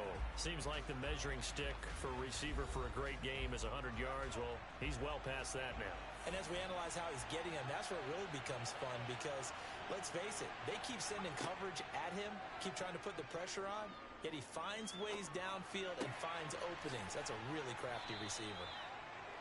So 5 yards here, 5 on the play. And that's going to bring up second down. And, CD, you look at this defense, what kind of pressure are they under trying to stop a team that has won 5 games in a row? Well, to me, it makes their job harder because you know you're going up against an offense that's playing at an elite level. And sometimes you can get too caught up in trying to play the perfect game. You're trying to be too precise, too fine, instead of just letting it rip. And I think that's more the priority than trying to be absolutely perfect.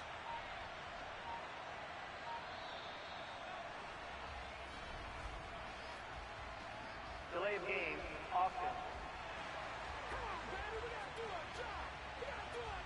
Now, the offense knew it. They were already starting to walk back as that one is accepted. Still second down. So the delay of game penalty moves it back 5. That makes it 2nd and 10. He'll look to throw. The open man here, Renfro. And he'll go out near midfield at the 49. We've got a 1-score game with inside of 2 minutes remaining. Not totally home free yet, but it's looking good as they come up 1st and 10. Jacobs going to try the middle. And he's up over midfield and down into Tennessee territory. And now we're going to get a timeout defensively. So another stop, 1:50 left in the football game. Working with 2nd and 5 now. They'll stay on the ground with Jacobs. And he'll be brought down, it looks like right at the 40. Now Tennessee going to use the 2nd of their timeouts. And they'll be disappointed to have to burn one there after giving up the first down.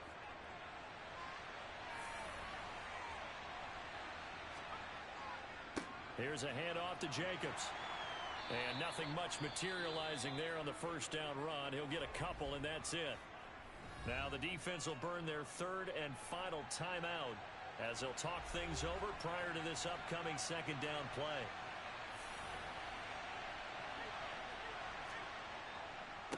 On the handoff, this is Jacobs. And brought down, but not before they're inside the 25. That one good for 13 and a Raider first down. This defense needs a big play in the worst way because so far, they're not putting up much of a fight. If they don't get a stop here soon, this game could be over for them.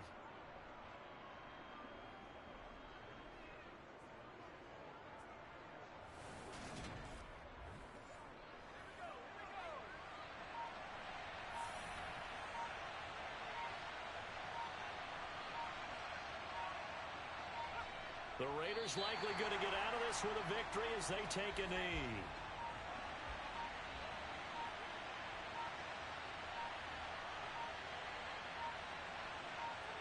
So he'll take a knee here to wrap this one up, and he's going to want to keep that game ball. He was sensational.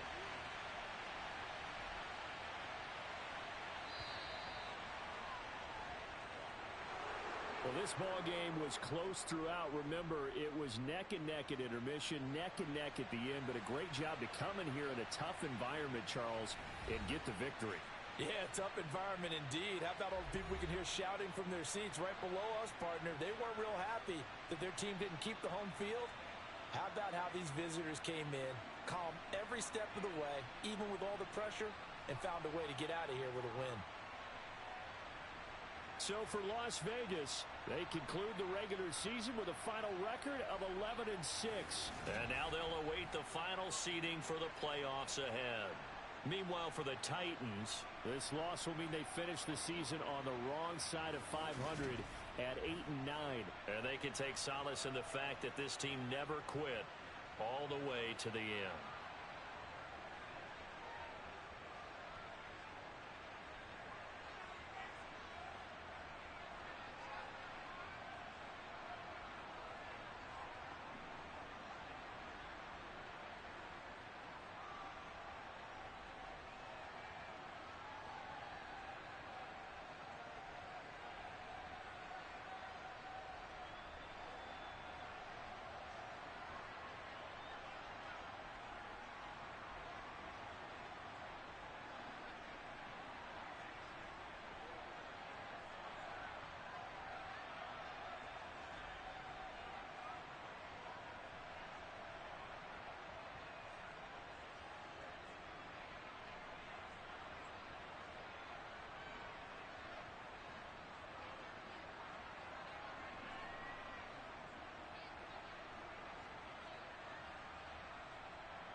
It's the NFL on EA Sports, and we'll see Michael Thomas on the doorstep of another milestone in a great season, approaching 1,200 yards.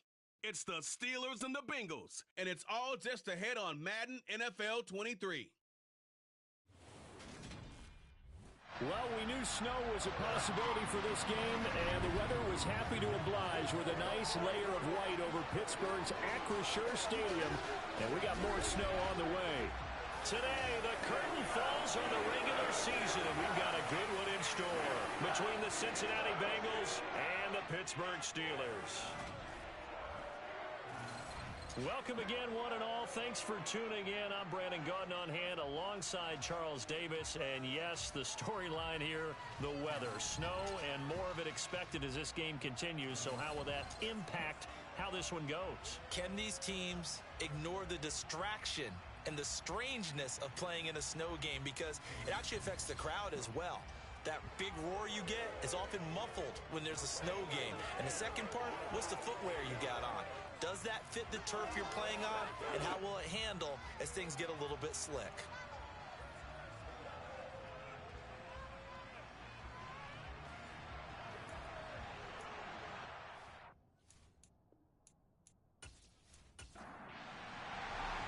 kicker Chris Boswell has it ready to go, and we are underway from Pittsburgh. Here's Jones to bring it out of the end zone. And ultimately cannot get this out to the 25-yard line as he's dropped it to 23. Here come the Bengals now to take over. And they'll be led out by their quarterback now in his third season in the league. And I thought in last week's game, he found a way to win like a good pitcher without his best stuff. I mean, he did throw 2 interceptions, offset by 1 touchdown pass. Not the ratio, not the numbers you're really looking for as a QB. But finding a way to win, that's all that really matters. Here's Joe Mixon as they start on the ground. And not much there. Maybe a yard up to the 24.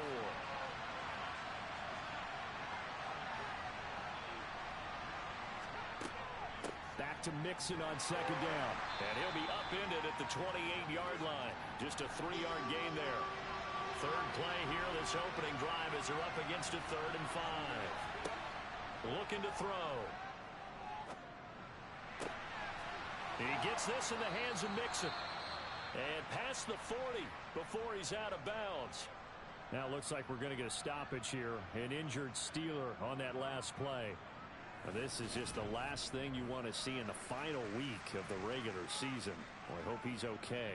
We'll step aside and be right back.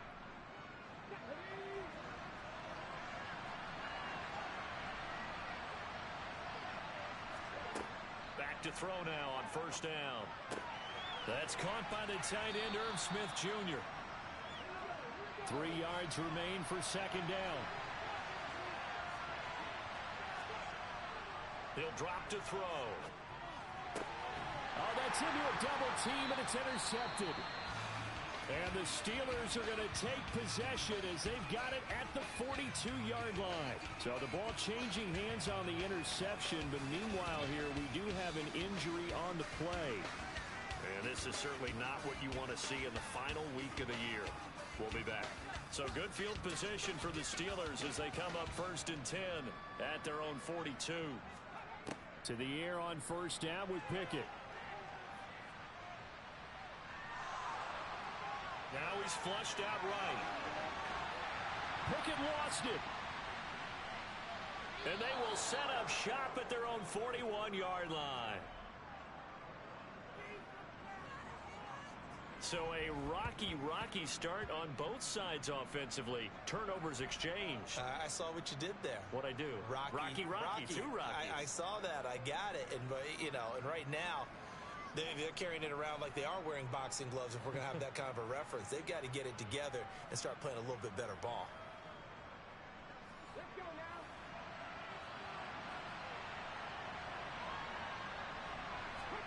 Trying to shake off the interception. He'll look to throw.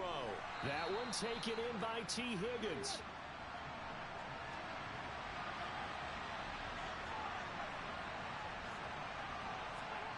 Second and 4. Man open. That's Jamar Chase complete. And he'll be taken down, but not before they work this to the 45. We've seen quite a bit of the short passing game here early on first quarter, haven't we? We have, and I think it works a couple of ways for this team because, number one, you throw the short game until they stop it. And if they're not going to stop it, you keep throwing it, and occasionally you'll break a tackle and turn it into a bigger gain. Also, if they start to creep up, start to pressure receivers, now you go over the top, take it deep, and now you get some of those big shots downfield. Smith brings it in, going across the middle. And he'll get this one down near the 20-yard line, just shy of the 20. The catch and run, good for 24 yards. And that's how you shake off the interception you threw on the opening drive, come back and throw another strike and gain nice yardage. And I give credit to 2 people on this one. The man throwing the ball and the person calling the plays. They're not shutting him down early in this game.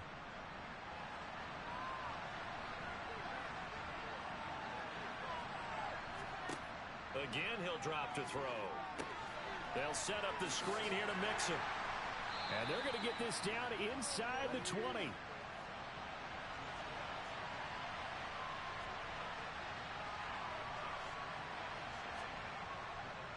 On second down, here's Mixon. And he'll get this pretty close to a first down as he's tackled at the Steelers' 13-yard line.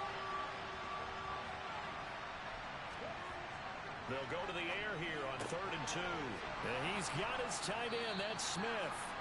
And the Bengals are going to have a 1st and goal coming up as they find a way to convert there on 3rd and 1. And in a lot of ways, that catch is expected.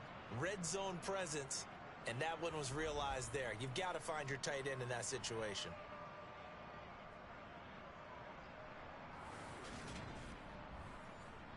Here we go now on 1st and goal.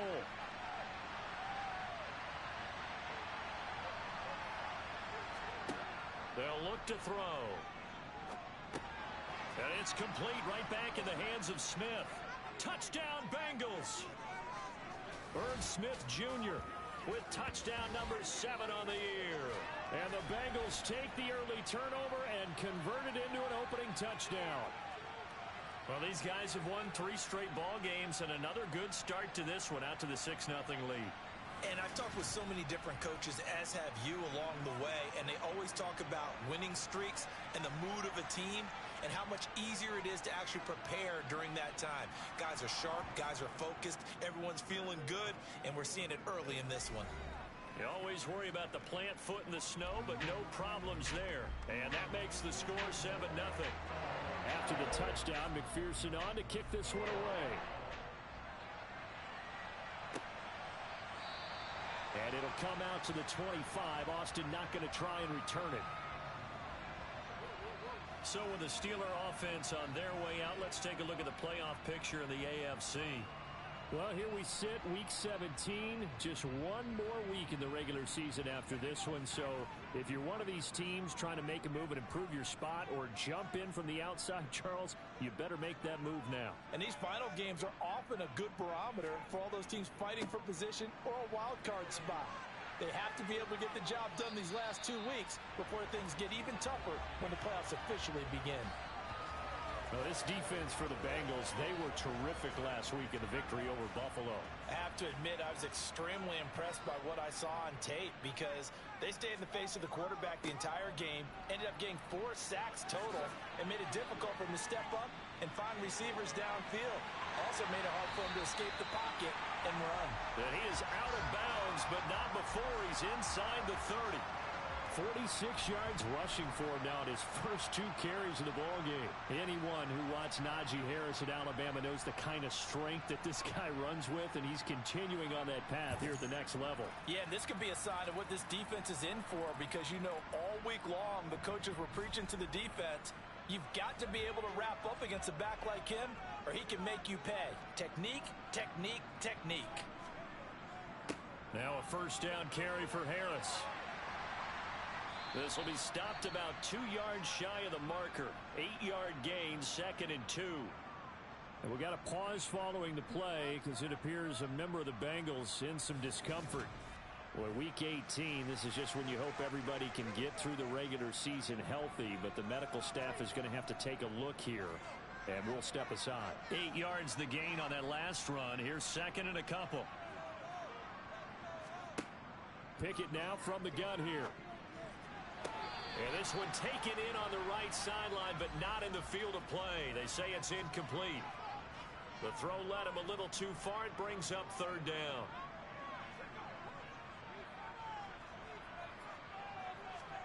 Off play action. Pickett. Catch made by Johnson. And he will have a Steelers first down. It's a gain of 6 that time on 3rd and 2. Well, normally on a 3rd down play, I'm not a huge proponent of play action, but when you run it as effectively as we've seen them do in this game, yeah, it sets it up pretty well. Yeah, particularly on this drive, they've been great running the ball. Good setup. Line of scrimmage, the 15. It's 1st and 10.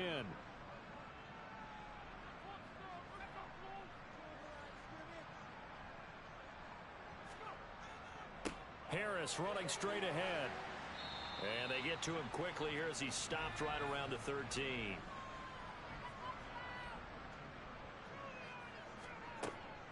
Again, it's Harris on 2nd down.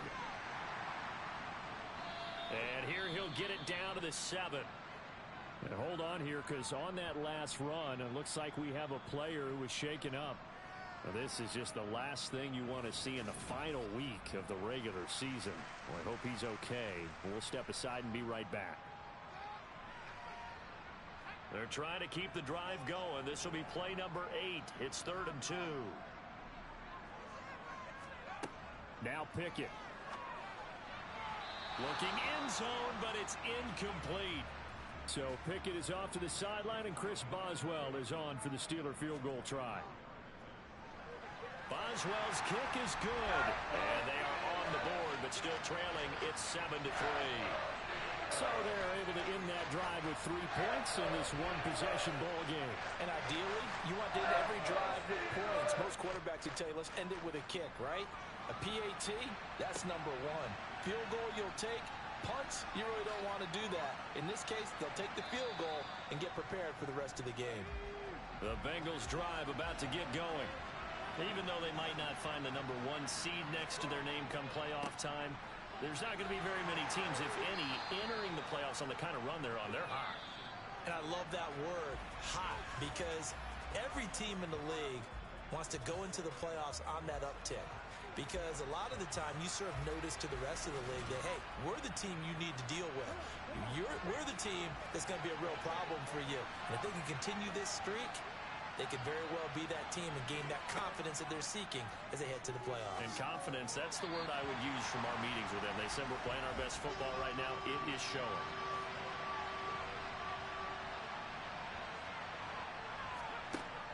Out of the gun now on 3rd down. Oh, the ball comes out on the hit, but they'll say it's incomplete. I see the surprise in your face there, partner. That is a rare incompletion from him. He's been on point this entire game. He has percentage completion-wise way up. Not that time. 4th down, out comes the punter, Drew Chrisman. Back deep, Patrick Peterson. He was called on 3 times in the win last week as his first one here's away. It'll be a 51-yard punt that time. And the Steelers will go on offense here, 1st and 10. And Pittsburgh getting set to take the field. And last time they got 3 points, but it was a chip shot field goal. And when you go to the sideline after a chip shot field goal, maybe the offense not too happy. It's a balancing act, isn't it? Because you're exactly right. They're none too pleased that they didn't punch it in for 6 points. But they also have to remember they did put points on the board. 3 points is 3 points. And in this league, you take points when you can get them. Not easily done.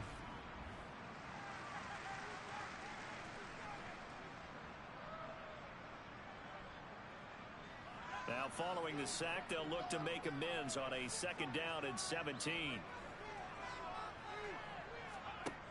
Pickett will look to throw it here. And that'll be incomplete. An incomplete pass on that last play, and that means they'll need to come up with something here on 3rd down. Pickett. He's going to float this one deep right side. He's got him in. Complete. And the tackle going to be made at the 38.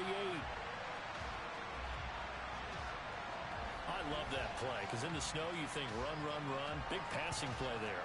And defenders hate it, especially in open space, because trying to come under control, break down, and make a tackle in the open field, difficult in normal conditions. In these conditions, almost impossible. So how about this for a change in field position? From inside the 10, here's 1st down on the other side of the field. 1st and 10, here's Pickett. Looking left side and completing it to Thomas. And he is out of bounds, but not before he's inside the 30. 11 more yards that go around, a 1st down as well. Seems as if the passing attack's starting to heat up a little bit here in the 2nd quarter. You can sense and you can see the momentum because now they're reading their patterns downfield, they're understanding the coverages, and they're finding the open holes in the defense. Meanwhile, Pickett's throw complete there to Thomas.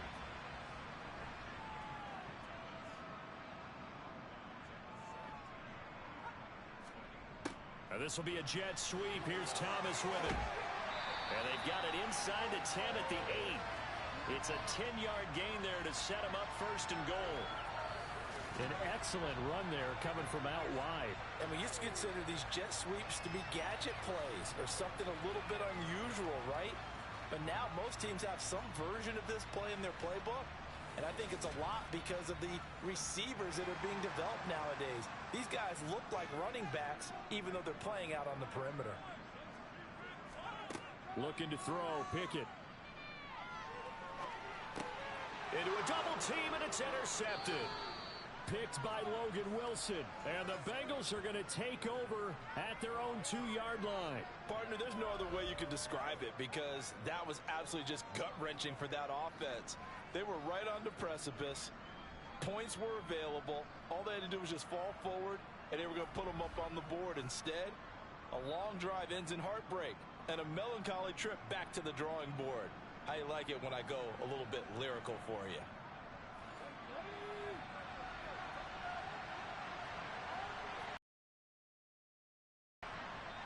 They'll start here with a give to Mixon.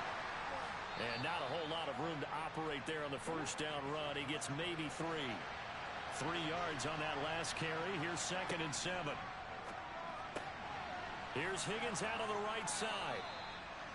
8 yards there, getting him out of danger. It's a first down. That is catch number 300 now for his NFL career.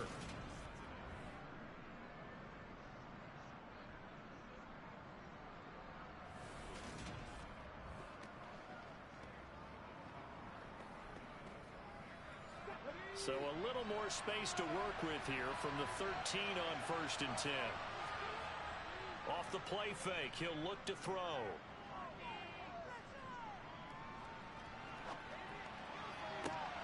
He will find his man Chase complete. And he's got it past the 30 before he's hit and dropped. 18 yards on that one, and the Bengals are moving. First down. In this weather, any big play in the passing game, that's just a bonus, right? It certainly is, but oftentimes offenses think inclement weather plays to their advantage because you know where you're going on offense. Defenders have to react, and they often slip. Line of scrimmage, the 31 now on 1st and 10. On play action, they'll throw. It's incomplete. Took a shot, couldn't connect.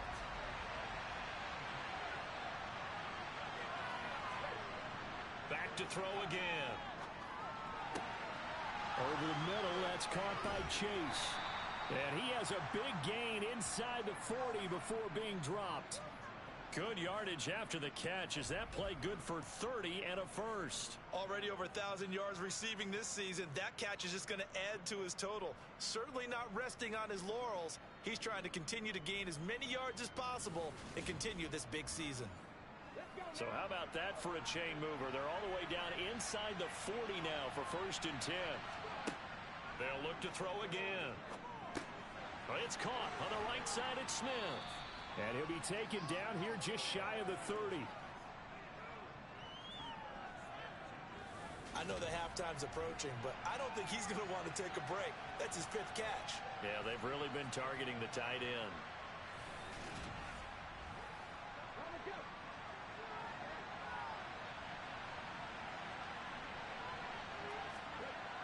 They'll stick with the passing game as he looks to throw. And he's going to get this down near the 25.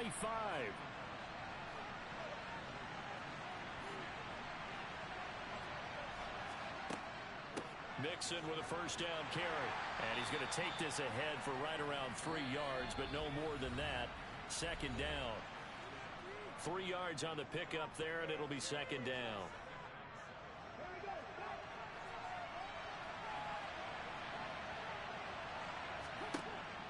Looking to throw. Got a man open. It's Chase. And he'll be marked down right at the 15-yard line. On 3rd and short, they'll try and pick it up through the air. Oh, it's a screen pass. That's complete. And they're going to be set up now with the ball at the 13-yard line. And sometimes when you run a screen pass down in the red zone, it's really tough to create a lot of room to operate. The field's pretty condensed. But that was really well designed there, and they're able to pick up a first down.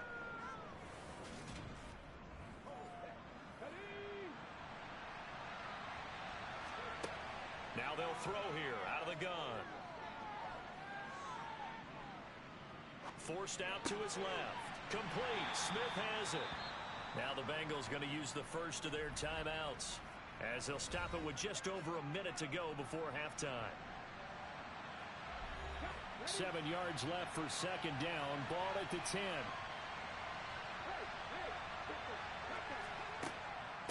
On the delay, it's Mixon.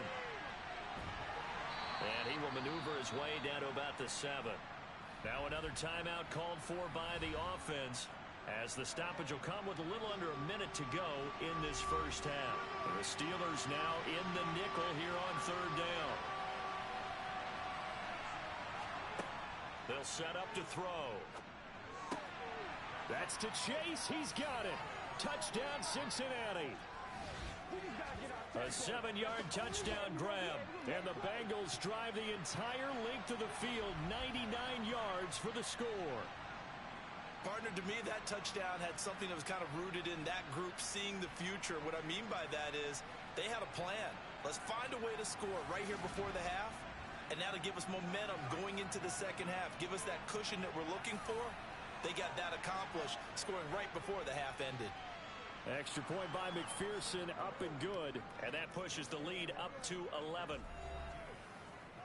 So that drive spans 13 plays. And it was Jamar Chase who finished it off with a touchdown reception. After the touchdown, McPherson on to kick this one away. Fielded just outside the goal line. And taken down just past the 20 at about the 21-yard line. The Steelers taking over now late in this first half. And with him down 2 scores, you wonder if they might try and put something together, even if it's just to get into field goal range. Trying to shake off the interception from the last drive. He'll look to throw. It's brought in by Harris.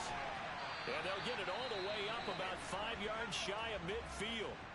Now the Steelers use the first of their 3 timeouts as they stop it here with just under 40 ticks to go in this first half.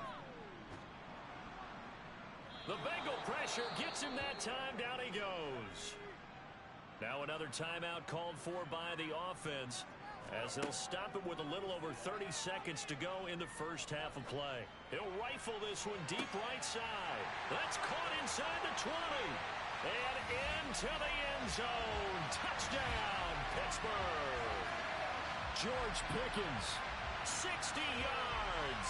And the Steelers get a late score here in the final minute of the first half. I think everyone in the league talks about finishing, don't they? Doesn't matter whether it's a quarter, a half, a game, a series, whatever.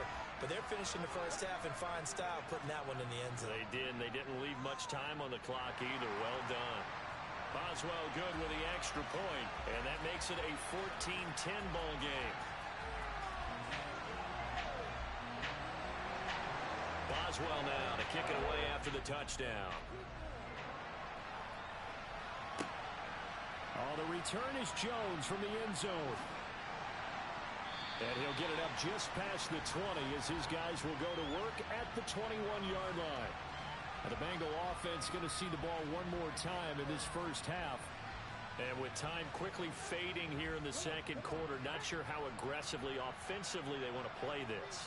I think we'll find out just how much they trust their guys in this situation if they decide to take a shot. And defensively, they're just looking to keep him contained as they're able to get him down. So we have reached halftime here, and it's the visiting Bengals out in front. As we'll send you down to Orlando, and we check in with Jonathan Coachman for our EA Sports Halftime Report. Coach. All right, Brandon, thanks very much. It's all down to this. Week 18 of the NFL regular season. Lots to be decided, so let's get right to it.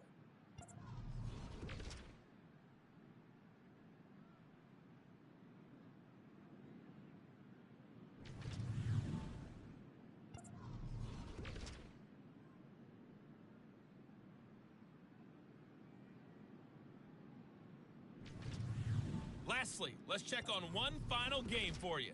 And you can see they are scoreless as they play the second quarter.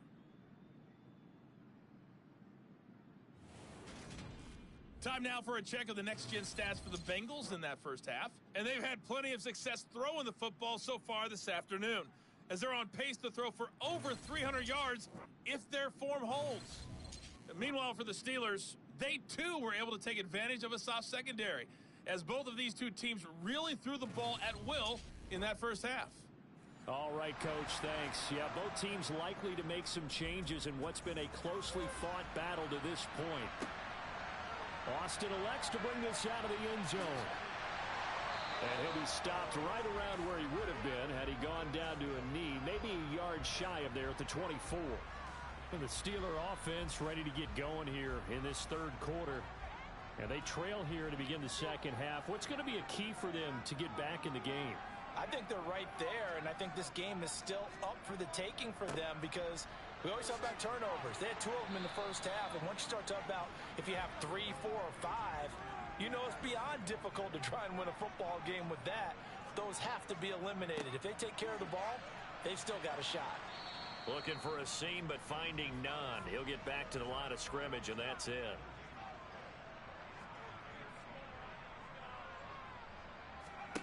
Throwing on third down. Here's Pickett. Can't get away, and he's taken down.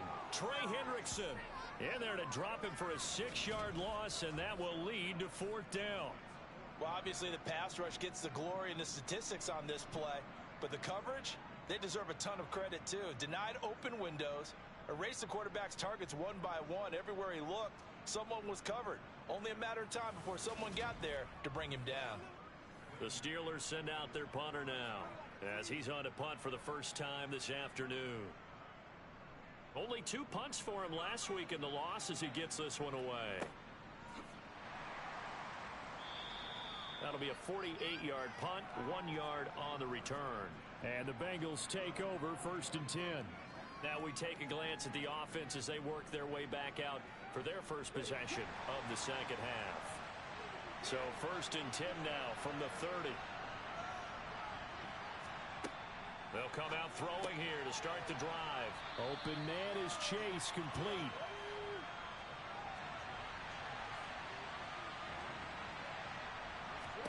Second and 5.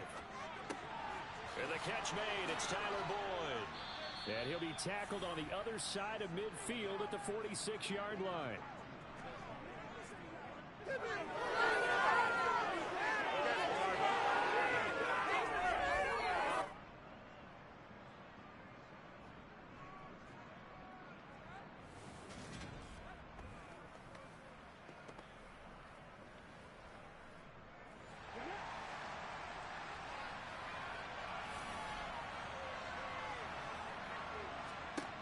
They'll look to throw here on 1st down.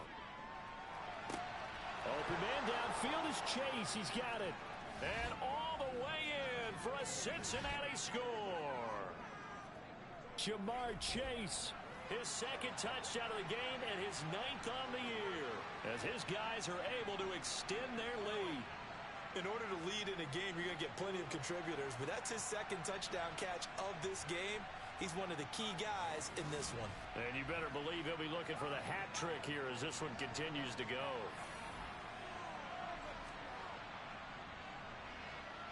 Extra point by McPherson, up and good. And that makes it a 21-10 game. The drive there only spanning 3 plays. And it was Jamar Chase who finished it off with a touchdown reception. And it'll come out to the 25. Austin not going to try and return it. Out comes the Steeler offense now, ready to see what they can do here. They'll look to make some inroads here, trailing 21-10 as they come up on a 1st and 10.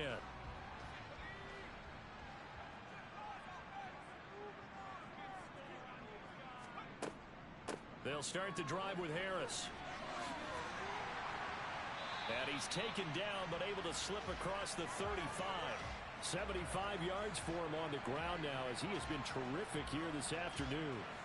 On any explosive run, you can almost feel the ground shaking, and that's from the offensive linemen creating space for their runners. I had an old coach tell me before, they always told his runners, run around the offensive line in pregame. Get used to the ground shaking so you don't trip and fall when it happens in a game.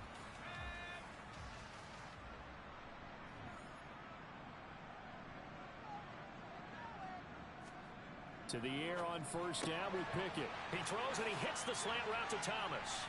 And they're going to have this across midfield and inside the 45. That good for 21 yards on the catch and run. A couple of first downs right in succession, and this is an offense that could really use a good drive, and they're off to a fast start here. So they'll come up in Bengals territory now with a 1st and 10 at the 43. Pickett to throw on first down. Complete. It's Johnson. And he'll be brought down at the 27. It certainly doesn't matter if it's been through the air like on this play or on the ground. I don't know what's going on with this defense. In a sense, they've been AWOL on this drive so far. 3 plays, 3 first downs given up. They've got to find answers, and they've got to find them quick.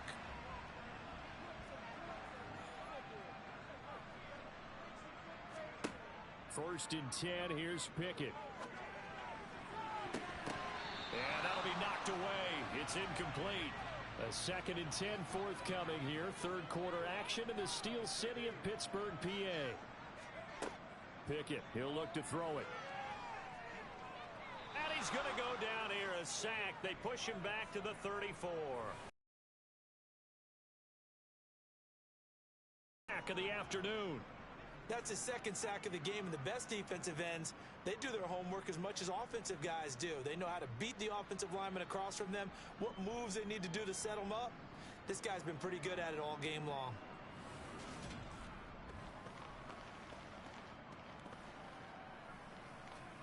Pickett and the Steelers in need of a big play here. 3rd and long after the sack.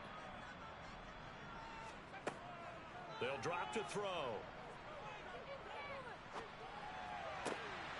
Completing it to the right side, Johnson. And he's got another first down as the tackle's going to be made at the Bengals' 12-yard line. Give them 22 there on the 3rd down conversion.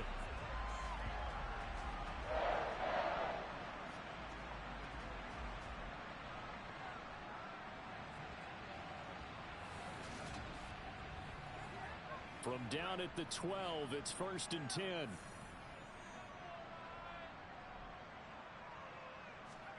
On 1st and 10, it's Pickett. This is caught.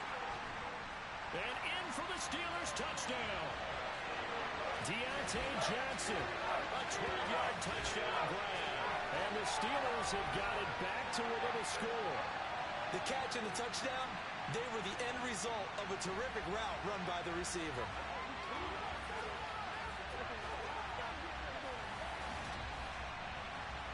Now Mike Tomlin says, let's go ahead and go for 2.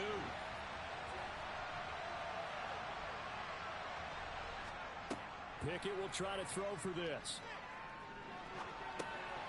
And he's got it. So they try for 2, successful. And with it, they're back within a field goal. I guess the coach looked at the 2-point cheat sheet, said go for it, get it to a 3-point game, and they did it. Yeah, and sometimes you just throw out time of game. You don't worry about that. There's just a feel sometimes in making that call. And he felt good about what he had for a 2-point conversion. And now they're only down 3 and feeling great about themselves. This will be fielded inside the 5. And able to take it past the 25 and up to the 28-yard line. Jamar Chase hoping to be at center stage yet again as the offense returns to the field. And I know that they've double-teamed him a couple times, but not a ton. Whatever they're doing isn't working. He's up over 100 yards. We'll see how they adjust. And when they do that, they weaken their defense in other places as well. And how many times have we done games where we've seen a guy have a big game like this? But it's usually not by himself, is it? Right. Usually it opens it up for other people to have big games as well.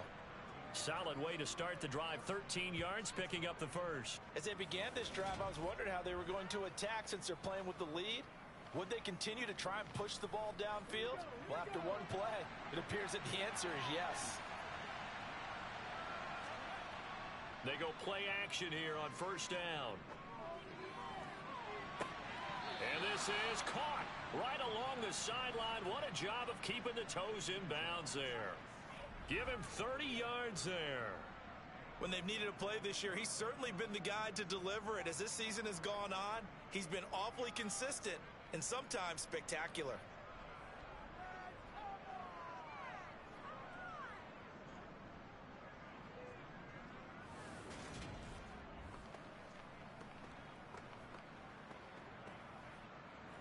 So now then, the big play has him all the way inside the 30 now, 1st and 10. Mixing up the middle. And not a whole lot of room to operate there on the first down run. He gets maybe 3.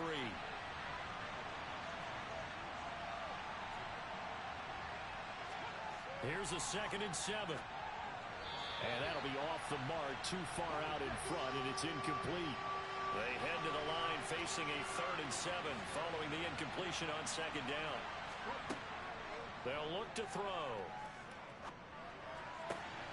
Throw left side complete. That's Boyd. And he will reach the 8-yard line before going out. And now for him on the season, that is his 80th catch, and the result is a 1st down. And this has been a nice answer to the touchdown drive against them a few minutes ago because they've come out and reestablished the tempo. A nice throw there, and they're putting together a very strong drive as a response.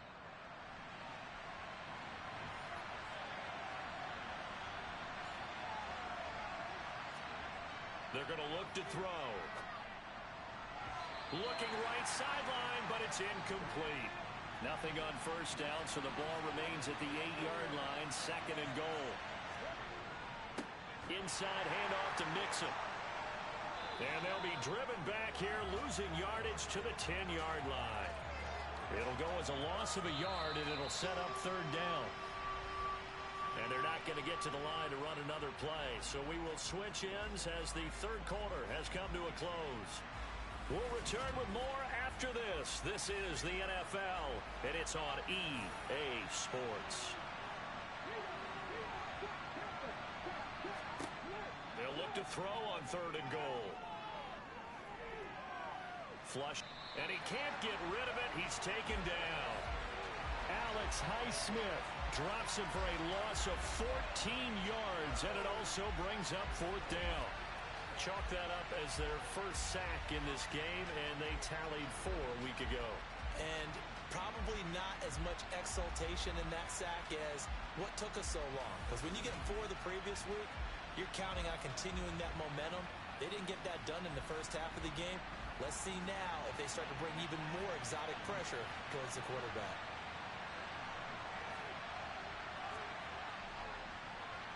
McPherson's kick is good, and that will add 3 more to their lead. It pushes it up to 6. So they get the 3, but you wonder now, is that going to be enough? Excellent question, because when I look at the smiles on that side of the field, they're a little tight, aren't they? If they had scored a touchdown there, those would be big half-moon grins right now because they'd feel a whole lot better about their position. And a touchdown in the other direction, all of a sudden they're down. And he'll go down as this drive will start at the 25-yard line. And as this offense makes their way back out, it's AFC playoff race time as we give you a look. A long drive last time out for this offense, Charles. If you remember, they started basically in the shadows of their own end zone, marched it down the field, and a lot of that was through the passing game. And, partner, as a former defensive back, I'm having almost a physical reaction watching what's happening right now. But let's give credit where it's due because they've done an excellent job moving the ball through the air. Secondary getting picked apart pass by pass. Obviously, they need to make some adjustments there on the back end. And because offensively, we know that they're not going to be shy about throwing that football.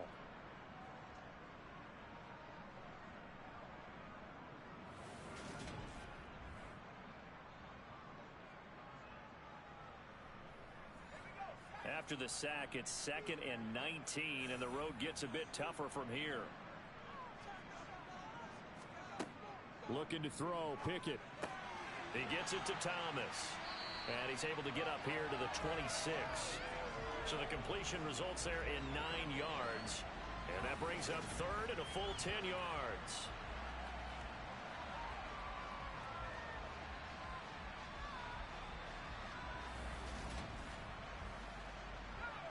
Now, right where this set of downs started, they need a full 10 here to pick up the first down and move the chains.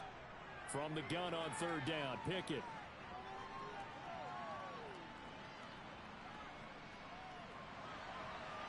And they finally get to him as he's taken down. Sam Hubbard picks up his 2nd sack of the afternoon. I don't know what else can be said about this pass rush. They have been sensational. CD, that is now 6 sacks for them. And how many times do we talk to offensive coordinators and they say a sack as a result of everyone on offense not doing their job?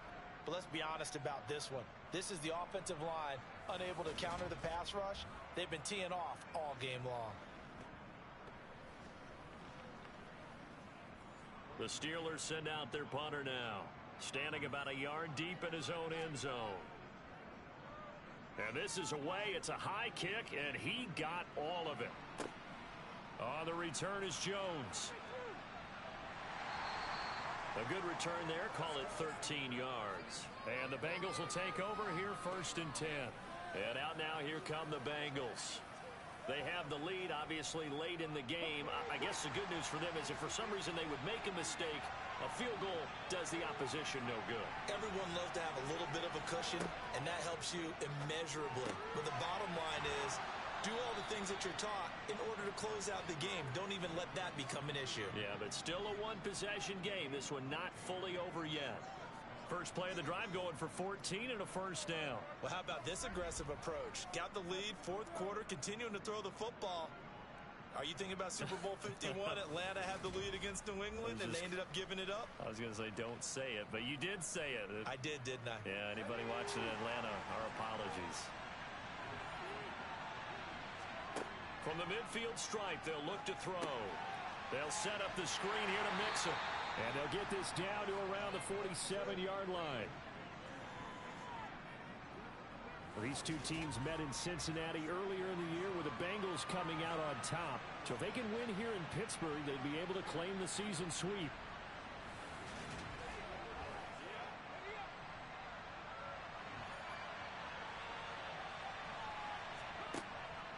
Back to throw. He's going to loft one deep left side here. And that will be incomplete. Tried to dial up the long one way out there, but it'll be 3rd down. They'll stick with the passing game as he looks to throw. He'll air this one out for Boyd. And this is taken in at the 5. They're able to convert on 3rd down, and that sets up a 1st and goal. We always talk about the guy who paid off the play, don't we? A guy who caught it or ran it. But how about the elements that go into making a big play? This one in particular, able to scan the field, pocket held up nicely. What a terrific job by the offensive line. The route, well run, and the football, right on the money. Again, he'll drop to throw. To the end zone, but it's incomplete. Down this close to the goal line, 1st down. Surprised that wasn't a run?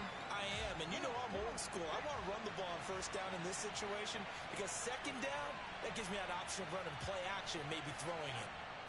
Mixon is in. Touchdown, Bengals.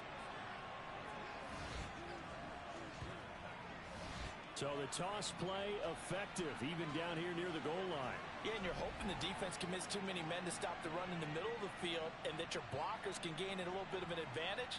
And when they do, foot race to the pylon, and this time, he had the speed to win that race.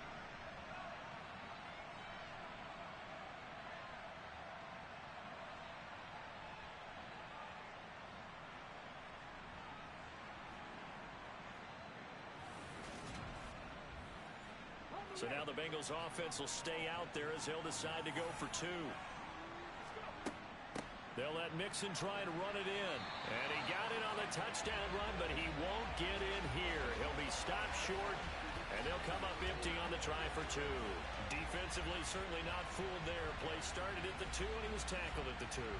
That has to feel good for them. Not happy about having given up the touchdown, but stopping the 2-point conversion gives them a little bit of a lift as they head to the bench.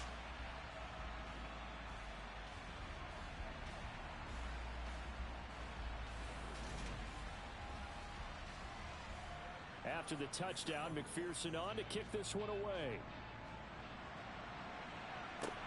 This one fielded at the 5. And they will wrangle it down a couple yards shy of the 30. And Pittsburgh getting set to take the field. Well, that last touchdown we just saw, what an important one. Now it's back to a 2-score deficit for this crew as they take the field here, and they are in desperate need of finding the end zone. Pickett leads the Steelers up here with a fresh set of downs.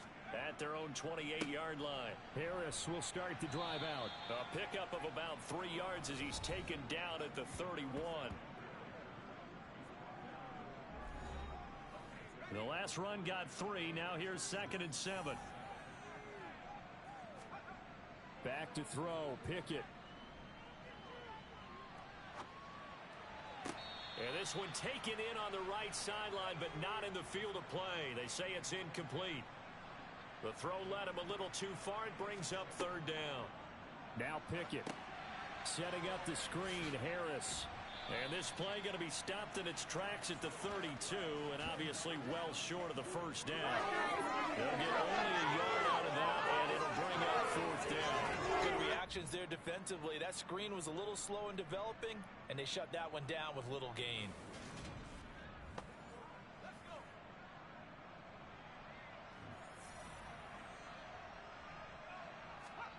Pickett, 4th down, desperation time. And able to catch it, but he's out of bounds. And the throw took him beyond the sideline, and that's going to be a turnover on downs. So now with a little over 2 minutes to play, the road back gets very difficult. Difficult, but still not impossible if they go ahead and play this thing out. Now the defense has to come up big. They've got to go for a strip of the football on each and every snap to try and give themselves a chance. From the 32 now, here's 1st and 10.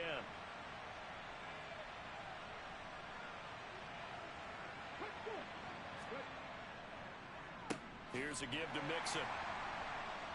And I think this defense knew what was coming as he is smothered behind the line. 2 yards the loss, 2nd and 12. 2 minutes left to play in this football game here on EA Sports. Decent start defensively to this series. They've got to stop them here and get this ball back. I like the way you phrase that, partner. Decent start, but now it's got to be more about the ball. It's all about the ball, getting it away from them, because making good tackles is one thing, but the clock will run out on you. You've got to have the football back for your offense. Now this is a big 3rd down, and you'd have to think we'd see a timeout right away if they can't stop them here. Once again, they run with Mixon. And now with 1:52 to go, we get another pause in the action. A timeout here defensively.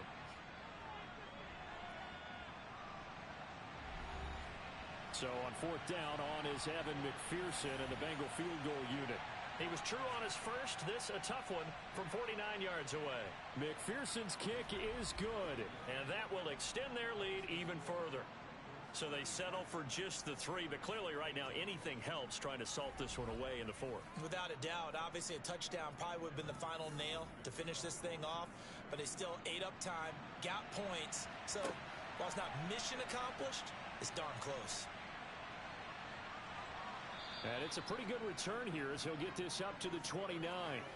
So here's Pickett and the Steelers. Down by 15. Just over a minute 40 to play. A 4th straight defeat looming on the horizon, barring a comeback here as they've got it with a 1st down. Looking to throw here. Pickett. He's got Johnson on, it's poked free, football's out, and the Bengals grab it. And this one will be returned to right around the 38-yard line. Well, that drive wasn't a case of wanting to put points on the board. It was needing to, having to, and they didn't get it done. Yeah, didn't get it done, and now you look at the situation and the point differential, 2 scores, pretty much game, set, match. How about the takeaway, though, huh? How about those defensive guys? Now the Cincinnati offense ready to see what they can do here. And barring mistakes, they should be able to kneel this one out and finish it off. And there's only 1 timeout remaining on the defensive side of the ball, so that doesn't really come into play either. And a very determined run there as he'll take this all the way down to the 27. Good effort.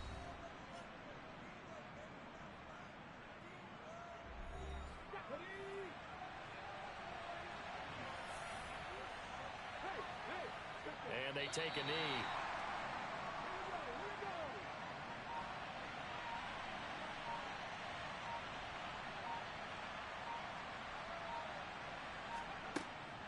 Out of the shotgun, they run with Mixon. And he'll get this one down to about the 27.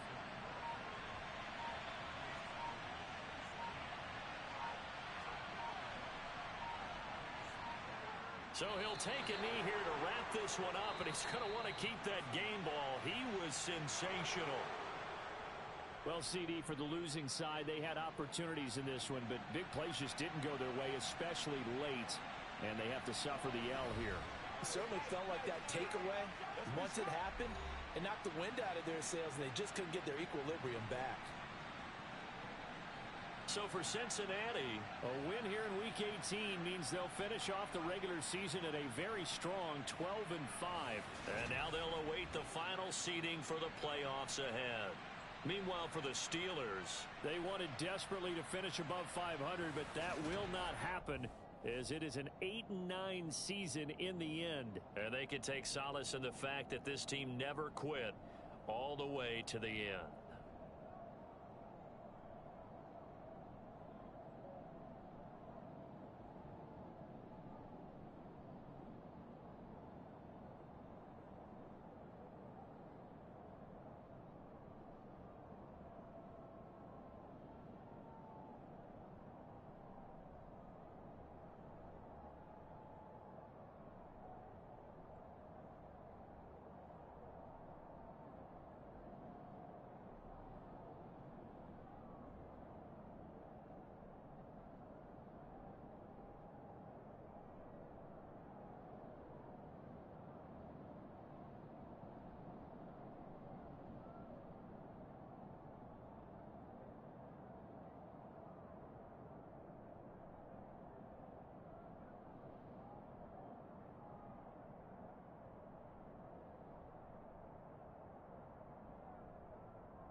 it's Madden NFL 23 on EA Sports. And we'll get a look here at wideout A.J. Brown. Third in the league in catches this season and ready for more this week. It's the Eagles and the Dolphins coming up next. The city of Philadelphia is one of rich history and passion, and you can always count on the latter when you step inside Lincoln Financial Field. Today, the curtain falls on the regular season, and we've got a good one in store between the Miami Dolphins and the Philadelphia Eagles.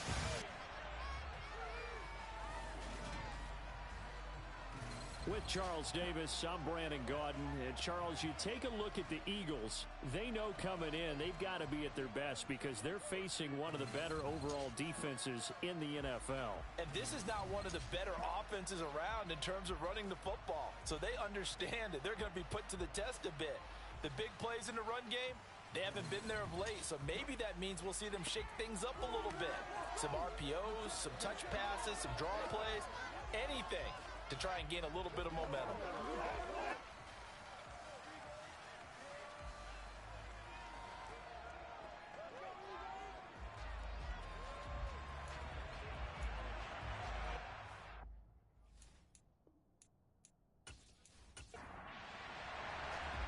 Here's the punter, Jake Bailey, ready to do the honors. And off we go from Lincoln Financial Field.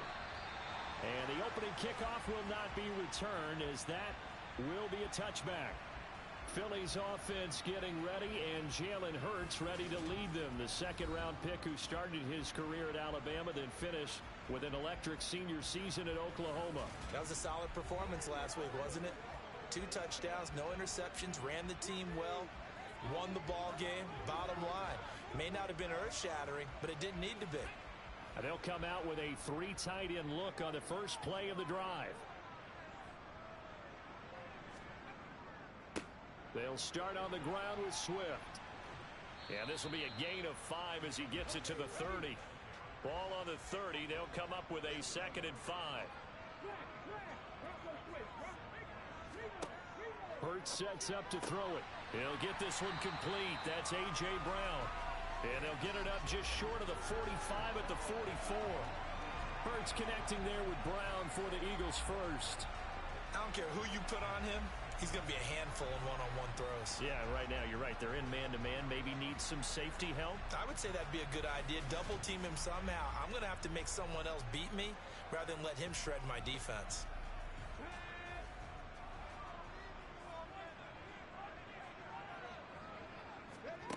On first down, Hurts. Wide open receiver complete. And he's going to be taken down right at the 40-yard line.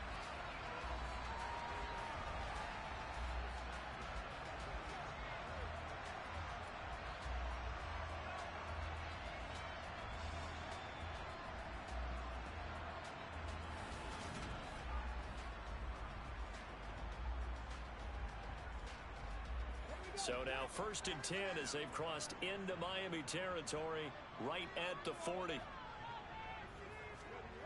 Here's Hurts to throw. Dancing to his left. And he's going to have to eat this one as down he goes. It's Xavier Howard who brings him down from his corner position. Well, many times when you talk about mobile quarterbacks, you get the sense that they feel like they can get out of any bad situation. They keep moving around and trying to emulate guys like the Scrambler or the Dodger. Instead, they keep losing yardage and digging themselves a hole that they can't get out of. Now then, after the sack, it'll be interesting to see what they have planned for 2nd and 23. Hurts. Quick hitter here, it's complete. And they'll get him down on the other side of midfield.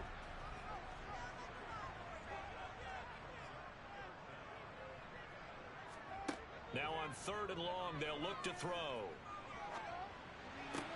That's caught by the big tight end, Dallas Goedert.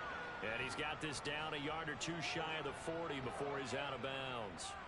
That's good. The completion there for 7 yards. And that's going to bring up a 4th down. That's certainly playing down and distance very well by the defense, isn't it? Take whatever you want underneath by all means.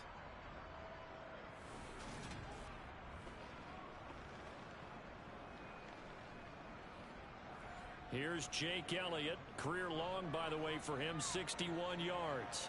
This will be spotted just shy of midfield. A 59-yard attempt. That's running out of steam, and it won't get there. He left it just short. No good, and this will remain a scoreless game. Partner, doesn't seem like it, but that's a tough spot for a kicker. First drive of the game, and they're calling on him. He should be warmed up. He should be into the game, but sometimes it's almost like, oh, what, now already? Can't they put it in the end zone? What's going on here? Yeah, he's probably saying, if you can't get it in the end zone, can you give me a 30, 40-yarder? But a long one, and he can't connect. Setting to throw on first down is Tua. A quick throw, but incomplete. So now 2nd and 10 after the incompletion on first down. And across the midfield stripe into Eagle territory. So 7 yards from the first down here as they come up to the line of scrimmage. Throwing is Tagovailoa on 3rd down here. This one complete to Jalen Waddle. And they're going to work this down to about the 32-yard line. Well, they brought the pressure, and that meant man coverage behind him, so he's still able to complete the pass. Even as he took the hit. And that's what you have to do, because I was just talking with a coach the other day, and he said, look, it's not always going to be pretty back there. You're going to have to give me completions, even when you're taking some hits. Sometimes you have to be your own blitz control, for lack of a better term. Got to make completions, step up, and make those throws, and he did that. Throwing on first down, but this one winds up to be incomplete. Here's 2nd and 10 now from about the 32. From the shotgun now, here's an inside give. 5 yards, now it's 3rd and 5. They'll need 5 on this play to move the sticks. Tua sets up to pass it. Escaping the pressure right. And he can't find a receiver, and he's brought down. Hassan Reddick drops him for a loss of 14 yards, and it also brings up 4th down. Oh, that's a monster play there by the defense, getting a 3rd down stop so far behind the line of scrimmage. That should take away the option to go for it. This quarterback, an absolute weapon who can throw it or run it for a first down. But a loss of more than 10 yards, hard to see the offense coming back out on this 4th down attempt. So coming on now is the field goal unit. They're going to try for 3, and he'll need all the leg he's got here. And he missed it. It's no good, and this will remain a scoreless game. Well, Brandon, anything beyond 50, you start rolling the dice a bit. And once you get up around 57, 58 yards, the chances of making it go down dramatically. And sure enough, this one winds up no good. The Eagles offense making their way back out as we take a look at the playoff picture in the NFC. And you can see by the X next to their name, they have clinched the NFC East already. For the moment, though, they would host a wild card game in round 1. And for me, it brings back memories about how tough it is to win this division. Not just in recent years, but think about the decades that have stacked up where we've said the NFC East, always one of the toughest divisions in the NFL. On 2nd and inches, Hurts. He's going to get that to Swift underneath. And he's going to be taken down just shy of the 35. On 1st and 10, it's Hurts. And that is caught on the right sideline, but out of bounds, says the line judge. The throw took him a little too far. It's 2nd down. Throwing is Hurts. Toward the sideline, and look at that catch. Dragging the toes, and that's going to be a first down. Well done. A really nice pickup of 14 yards, and it moves the sticks. If you're running out route, it's likely you're going to end up near the sideline. And what did we just see there? Toe tap. You got it. The benefits of practice. Toe tapping, foot dragging, picking it up, and making sure it was a catch.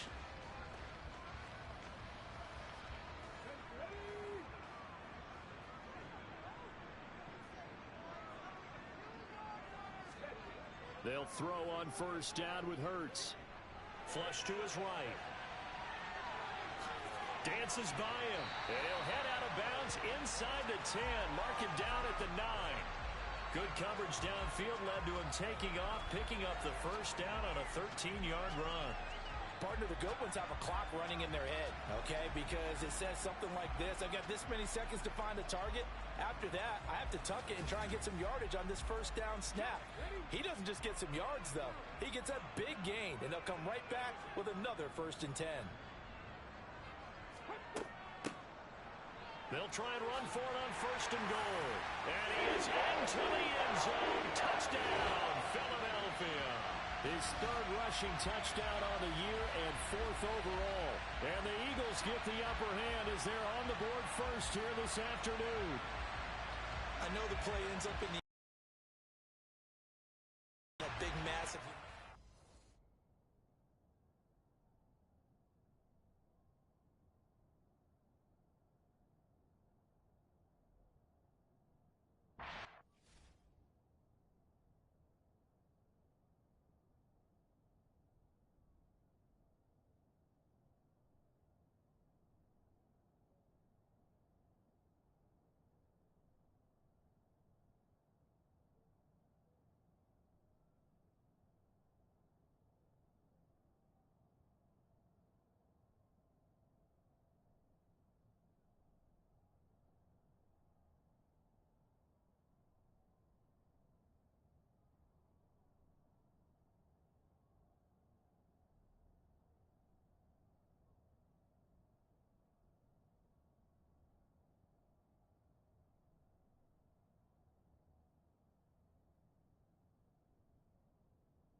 Extra point, Jake Elliott.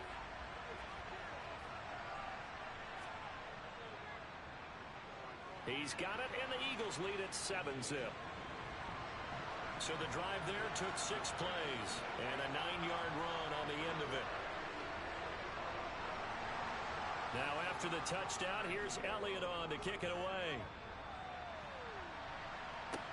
Taking it about the 1.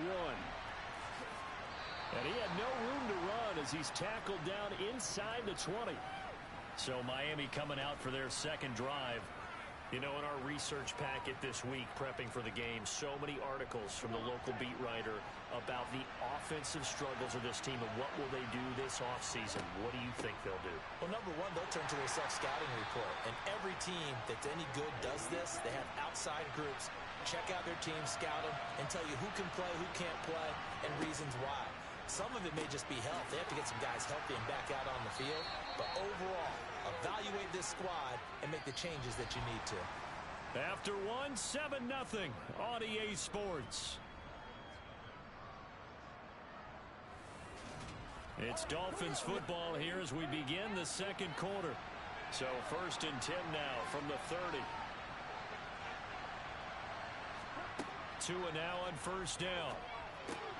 That's going to be caught by Waddle. And the result here, a pickup of 8. Leaves him with 2 to go on second down.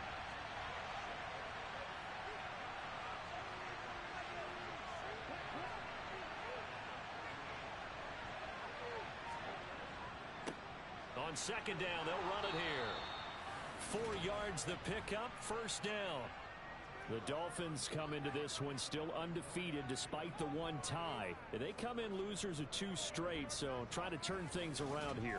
And you just mentioned 2 straight, and when you're talking about 2 games, that's nothing to panic about. They feel like they've been a little bit unlucky in the last couple. This is a club that's more than capable of turning things around, and I expect them to play really well here. Had a bit of a lane there, took advantage of it. Give them 7 there on the first down carry.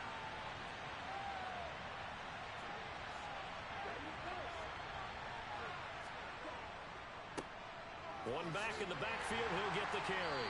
And he's fortunate to get anything from that. Give him a yard up to the 49.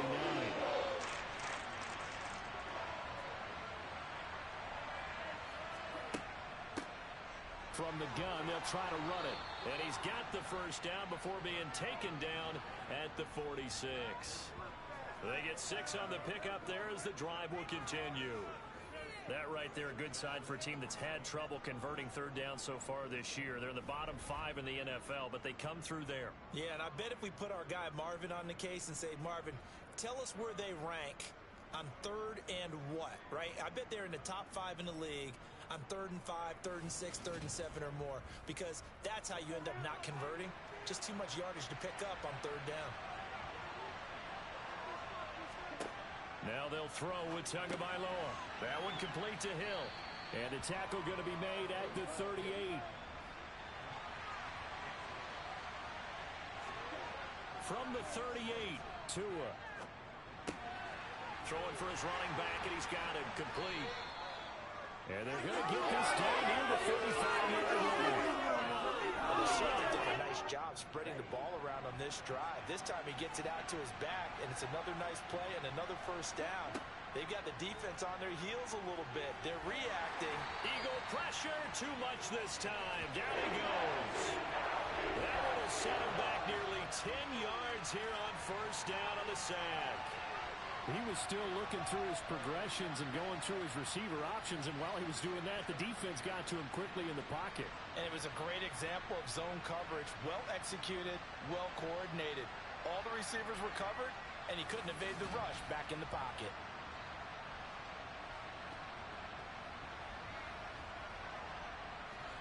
And they need to work to at least get some of this yardage back after the sack. 2nd and 19. Throwing now is Tagovailoa. Open man is Waddle, complete. And the tackle going to be made at the 38. This offense so far on 3rd down, they've been okay. 2 for 3 thus far. This is going to be 3rd and 13. And he's going to be sacked. They sack him back right at the midfield stripe. Hassan Reddick. That is now 2 sacks for him here in this first half. These sacks now, they're starting to pile up, Charles. And that front 7 defensively, they've had their way with this offensive line. And I think at this stage, we have to start thinking about different play calls. We've got to start helping this quarterback out because the entire game he's been under siege. I don't care what the down and distance. They've got to get the ball out of his hands a lot quicker. And the punter Bailey on now as he sends this one away. And that'll hit in the end zone. Much too much leg there. That'll be a touchback. The Eagles just about set to go to work on offense.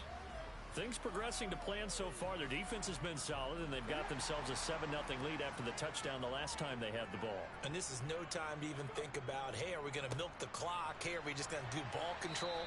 This is the NFL. 7-0 leads, they don't last very long unless you continue to push the envelope on offense. From the 22, Hurts. And that one going to be off target and incomplete. So the failure to connect on 2nd down, that leaves them staring up here at a 3rd and 8. From the gun, it's Hurts. Going right side here, and that's complete. And he'll be out of bounds, but able to get it up past the 45. A reminder, once we hit halftime, as we do all season, we'll send it down to Jonathan Coachman in Orlando. He'll have all the stats and scores from games in progress around the NFL. The best multitasker in the business, the coach. Boy, that one was well read defensively, and this is all about diagnosis as a safety and being decisive because he saw it setting up in front of him, able to knife through there and make the play.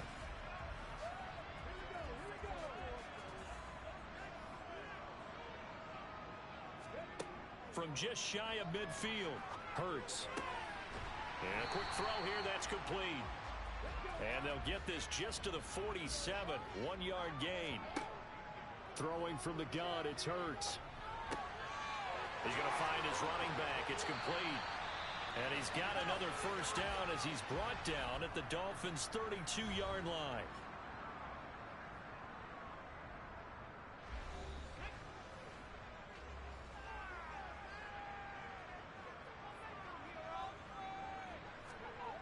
They'll stick with the passing game as he looks to throw. That's going to be complete on the sideline, but, you know, that throw left him no room to run, and the good footwork nearly all for naught.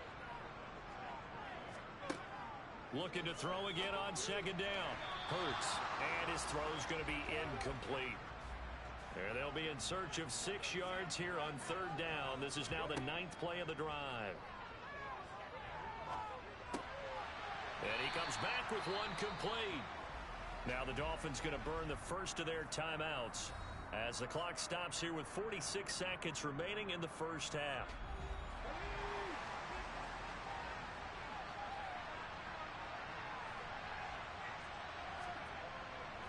They'll try it now with Swift. And he will have a first down at about the 21-yard line. Now another timeout called for by the offense, as they'll stop it with just over 40 seconds to go in the first half. So this offense able to convert on fourth, and now a fresh set of downs here, 1st and 10. Looking to throw. Being chased out left. And it's intercepted at the goal line. Picked up by Xavier Howard. And the Dolphins will take over here at their own 14-yard line. So the ball changing hands on the interception, but meanwhile here we do have an injury on the play. And this is certainly not what you want to see in the final week of the year. We'll be back. The Dolphins at the line ready for their next drive. A slim deficit here in a one-possession game. Not much time left, obviously. We'll see if they can march this down the field, at least get 3 and take some momentum into the locker room. The Dolphins going to take their second timeout as they'll stop the clock with 24 seconds to go in this first half.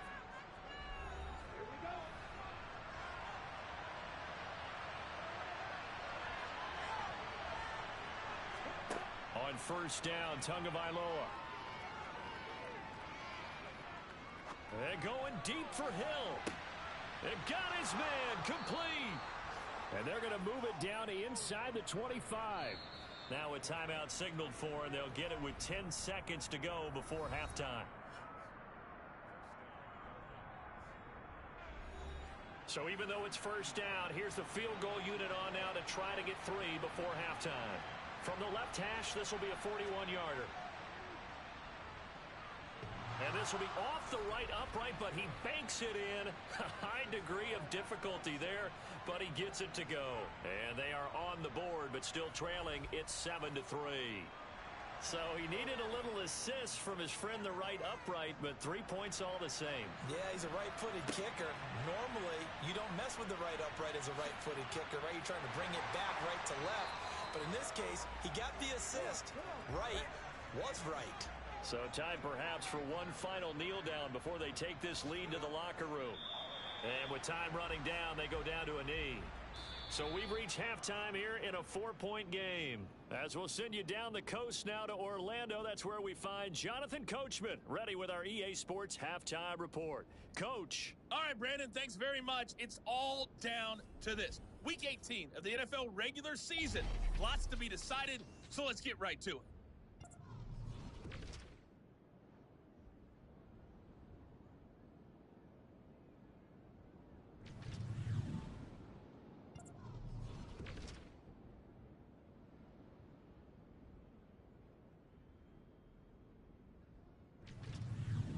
Lastly, let's check on one final game for you.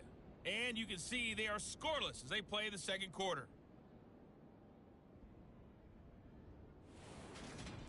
With that, let's get a look at the next-gen stats in that first half for Miami. And I can imagine the halftime discussions are about how can we improve the running game.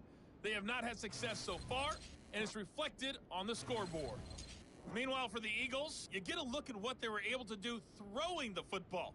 And whatever they've done, it's worked, as they have the lead through 2 quarters of play. Okay, Coach, thanks as always. This one's still anyone's game as we welcome you back for quarter number 3. Fields it right around the goal line. And he's up across the 25 and down at the 28. The Dolphins getting set to go back to work here in quarter number 3.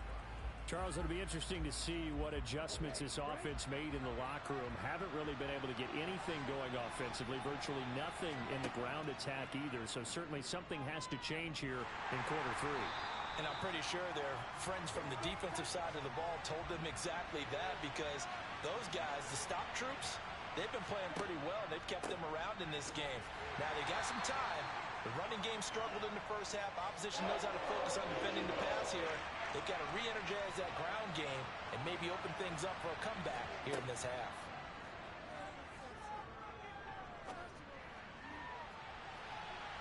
And unable to connect. Incomplete.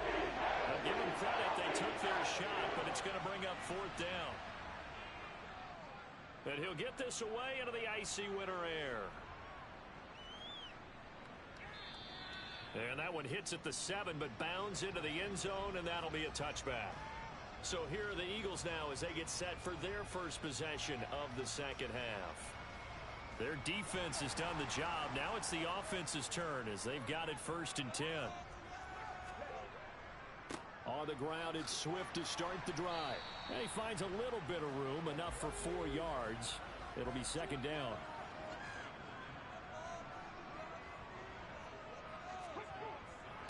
Right back to Swift again on 2nd down. Give him 4 on the carry, and it'll make this a 3rd and about 2. They'll come to the line, needing only 2 yards to gain the first here. They'll try and run here with Swift. And he's going to have the first down yardage to the 35. The drive stays alive, a 3rd down gain of 8. Well, you certainly have to give a little credit here because they're playing this game now at their pace. This is ball control football, sustained runs, taking their time and making it work.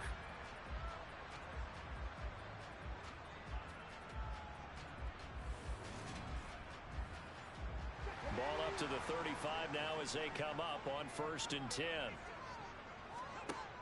Now they'll switch it up here and look to throw. And it's incomplete. Took a shot, couldn't connect.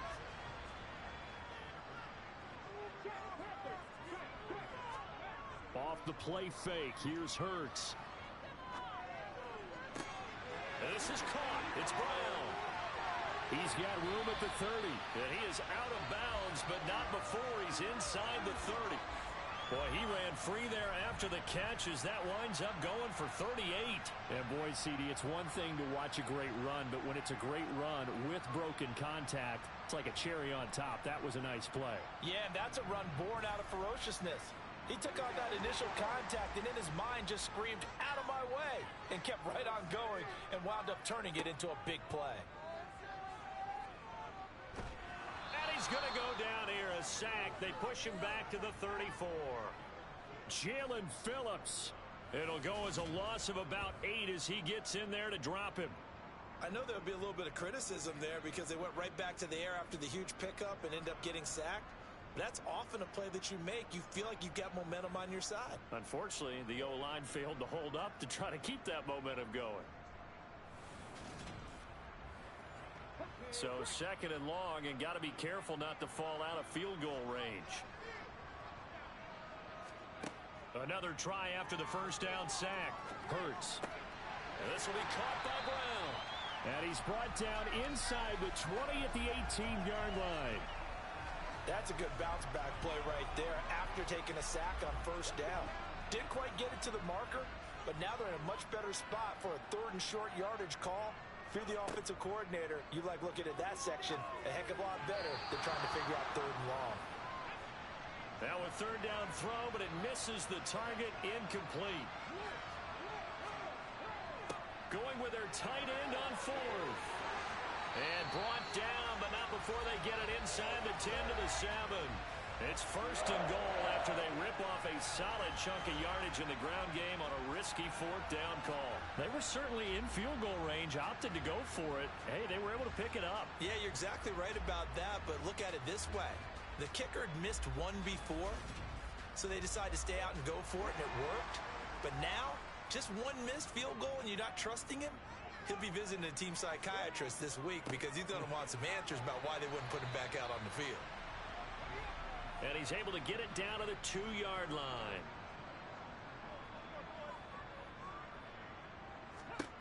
On second and goal.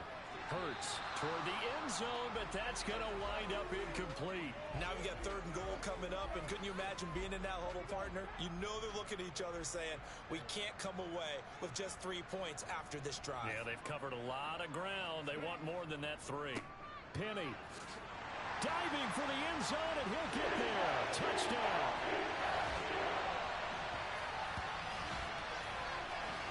And they would not be denied on the ground, powering it in just one play after they got stopped short. And how about how many tight ends are on the field? Because in today's NFL, we think of the tight end more as a pass catcher. For this group, they tell them you've got to be able to run block to stay on this team. And they committed to it and got it done right there.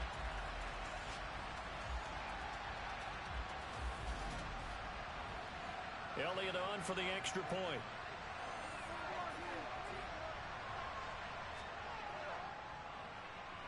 And this one's right through to make it a 14-3 ball game. So that drive, 12 plays in length. And it's finished off by a Rashad Penny touchdown run. Now after the touchdown, here's Elliott on to kick it away. Take it in at the 3. And able to get this out to the 25. Miami's offense set and ready to go. They trail now 14-3, an 11-point deficit as they start things out with a 1st and 10.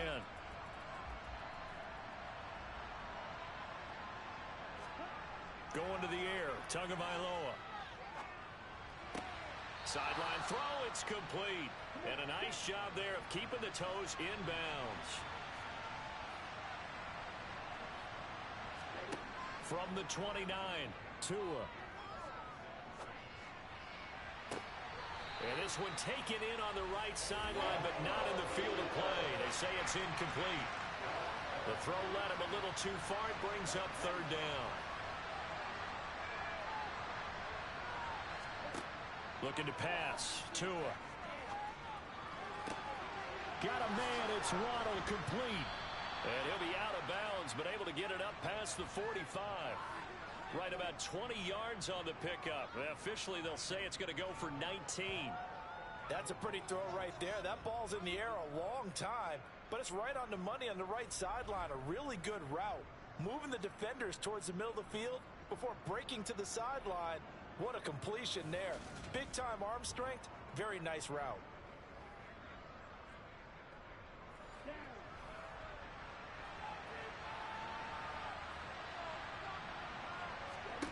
Here's Tagovailoa on 1st and 10. And that is incomplete. Now the coverage a little too good there. And it's 2nd down.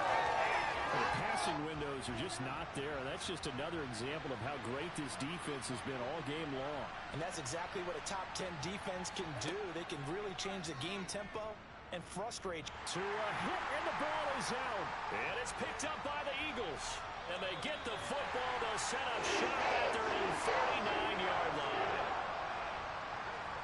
I know that taking care of the football is something that's drummed into every guy who plays this position, no matter what, whether he's running it, in the pocket, out of the pocket. But it's almost surprising to me that there aren't more fumbles by that position because of the way that they get attacked on each and every play. Yeah, we had the fumble last week. Now here's 2 weeks in a row with a fumble loss. Concentration has got to be there, and he's got to understand how much time he has to take care of a play, and maybe his clock is off just a little bit. On first down, Hurts. Over the middle here to Brown. And he'll be brought down inside the 40-yard line. And now we get into the psychology of the whole thing, because a lot of teams with a 2-score lead in the third quarter, they almost become defensive with their offense, just playing not to lose. I think with this team, you got to figure at this point, this is a great spot for them to go into attack mode, really try and put the hammer down and finish this one off. Here's Hurts to throw. And the throw left sideline here is caught, but they'll rule it incomplete. Couldn't keep his feet in. Second down. To throw once more on 2nd and 10. Hurts. Oh, he's got a man wide open, complete. And he's got another first down as he's brought down at the Dolphins' 14. A really nice gain of 25 yards. And defensively, they were in zone coverage there. Do you have to be a little careful you're losing playing against a good quarterback like he is to not play too much zone? Yeah, you have to be careful about how much time you're giving up. I think it's a good point you just brought up. So maybe if you still want to play zone, you go to a zone blitz scheme. And you can drop anyone out of your defensive front. Defensive end, defensive tackle. It doesn't matter. You just exchange someone to bring more pressure towards the quarterback and still try and cover downfield. And welcome back. We are in the city of brotherly love, Philadelphia. It's the Eagles in possession of the football and leading this one as we get ready to start the final quarter. And he'll take it into the end zone for an Eagles touchdown. Rashad Penny, his 7th rushing touchdown of the year. And the Eagles are closing in on a 3rd straight win as they widen the gap further here in the 4th quarter. But he certainly played a pivotal role with those 2 TDs and why they're up on the scoreboard right now. Well, someone's all about winning, aren't they? Because he's not worried about the number. Sure, it's great to have 2 touchdowns. But the bottom line is what he's doing is contributing to their lead. He wants to continue to do so. Elliott good on the extra point, and the lead is up to 18 now.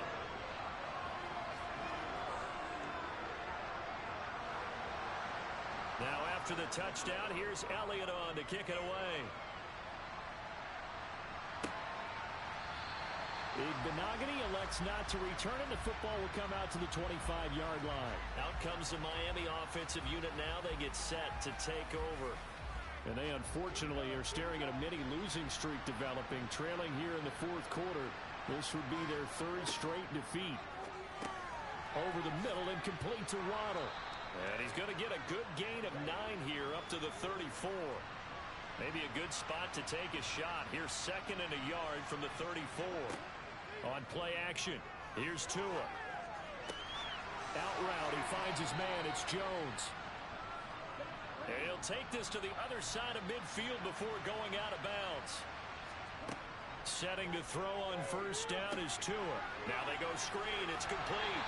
And he'll be brought down on the other side of midfield at the 43.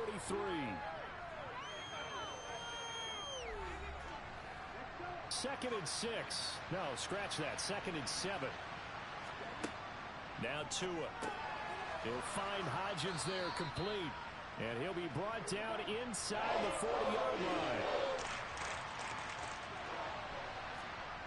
And again, it's Tagovailoa. And he will find his man on the end route, complete. And he has another first down as they'll get the ball down to the Eagles' 24-yard line. Here's Tua. And he'll get this into the hands of Hill, complete. And he gets it all the way down inside the 10 and mark him at the 5. Off of play action, Tagovailoa. And that is caught. Touchdown, Miami. Julio Jones. His 2nd touchdown on the season. And the Dolphins are finally into the end zone here in this 4th quarter. Point after, up and good. And it makes the score 21-10.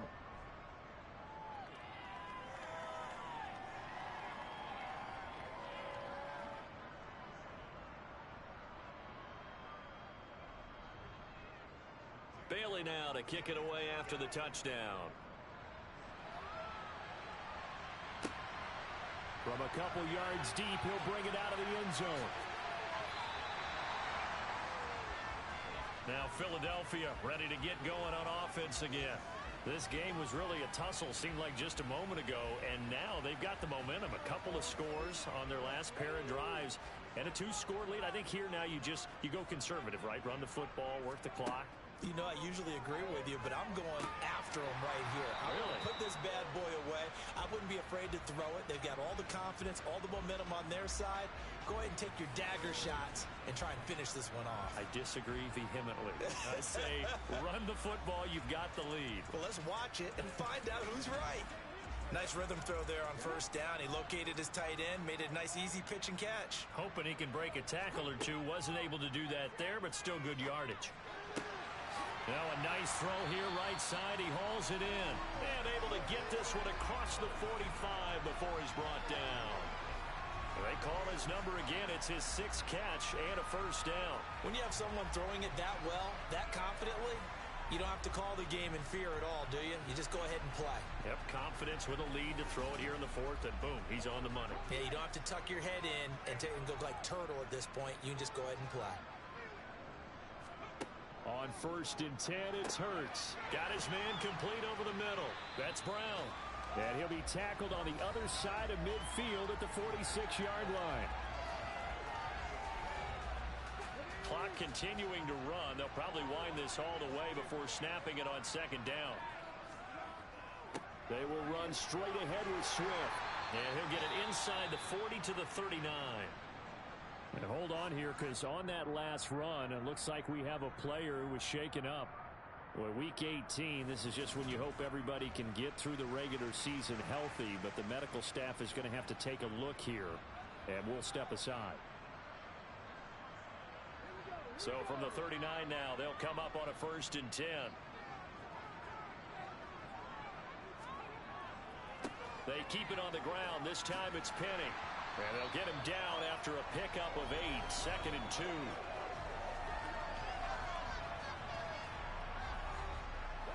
Eight yards the tally on that first down run. Here's 2nd and 2.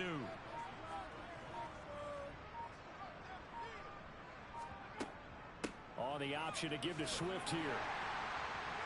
And he'll be a little shy of the 25 here at the 26-yard line. A gain of 5, good enough for the first down.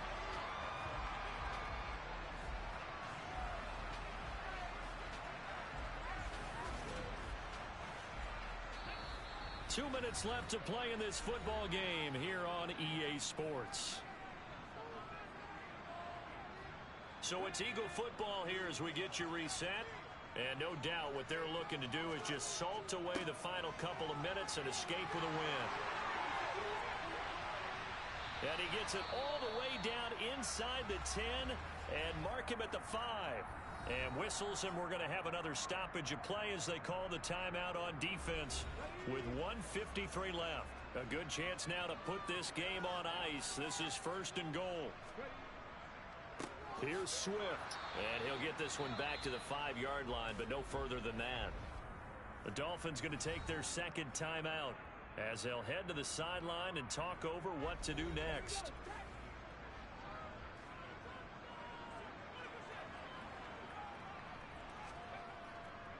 On 2nd down, here's Penny. And he is into the end zone. Touchdown, Philadelphia. Rashad Penny, his 3rd touchdown of the game, number 9 on the season. And the Eagles are on their way to a 13th win on the year as they add on to their lead. Is it okay if I break one of our rules, partner, which is to never call a game over until it's over? Because this certainly feels like it's over after that drive. Yeah, that was spirit-crushing, wasn't it? And now you just kind of felt the air go out of the balloon. Yeah, they were fighting so hard to stay in there, and they knew they had to stop them on that drive. But when they were unable to, I think you're exactly right. You could see them sag on their sideline, and I think this one might just be over.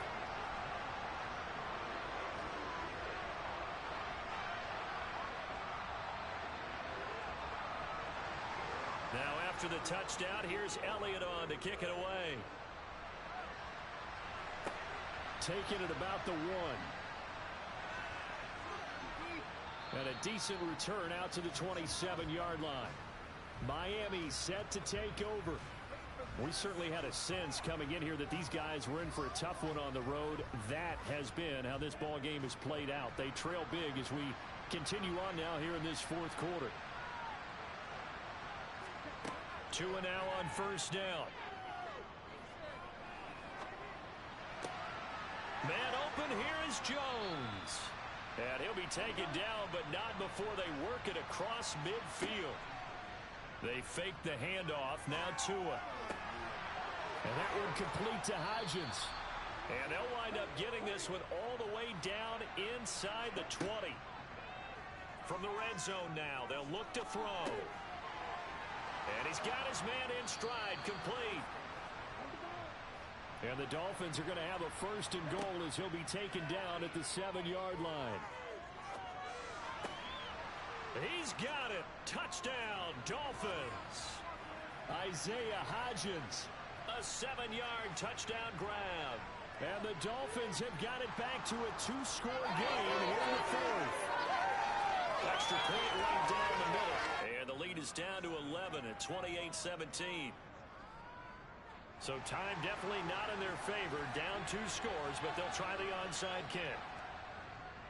And this is going to be recovered by the hands team.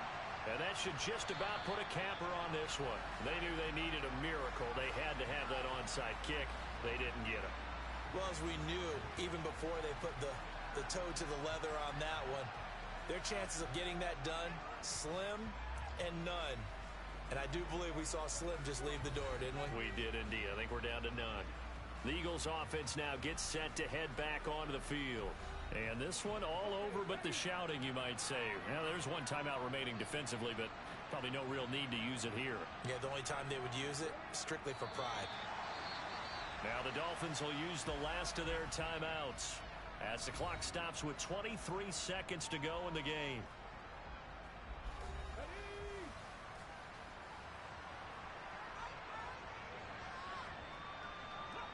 Hurts down to one knee, and that should just about do it.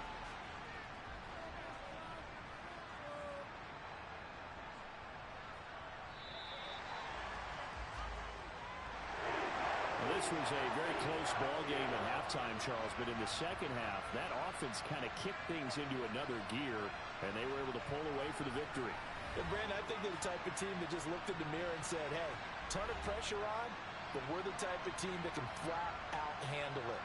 They stood up with confidence, and made it happen for a victory. So for Philadelphia, it'll be a 13th win on the year. And now they'll await the final seeding for the playoffs ahead. Meanwhile, for Miami, they lose their 9th game on the year. And it will be a disappointing finish to the regular season, no doubt.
It's Week 18 of the National Football League, and we'll be watching the Browns' sure-handed wide receiver.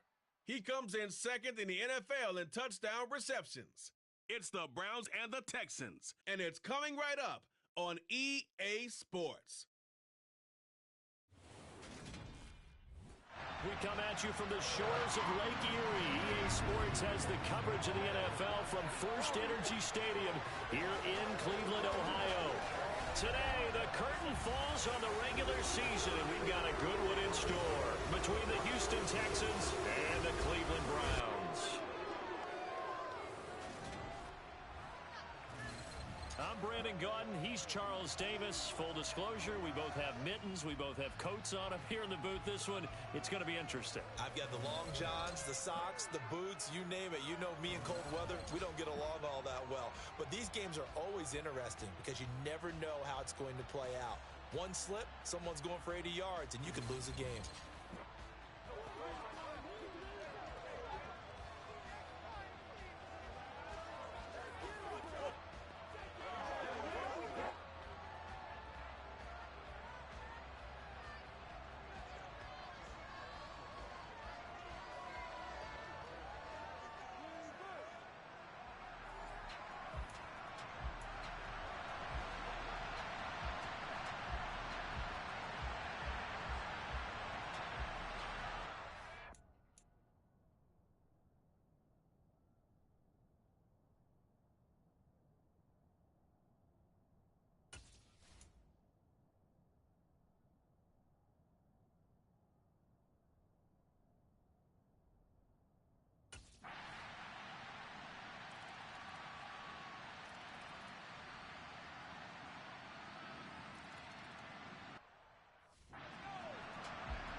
Now the Browns will use the first of their 3 timeouts. They'll have 2 remaining as we step aside here in this second quarter.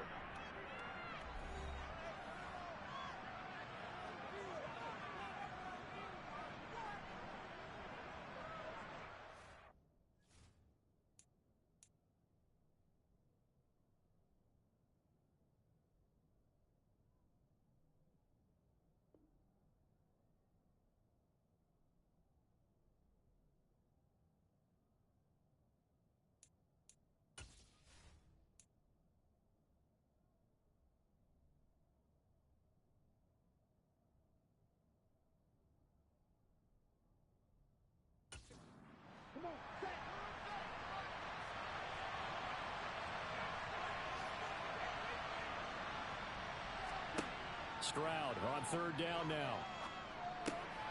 Man open, that's complete to Dalton Schultz. And they're going to have another first down as he's going to be tackled at the Browns' 30. His first catch, and it's a pretty big one. They get the conversion on 3rd down. And that's well executed there on 3rd down, and I love the confidence that they had to let their tight end try and find some space in the middle of the field, right in their quarterback's line of vision. And QBs love to make that easy throw, and they hooked up there for a first down.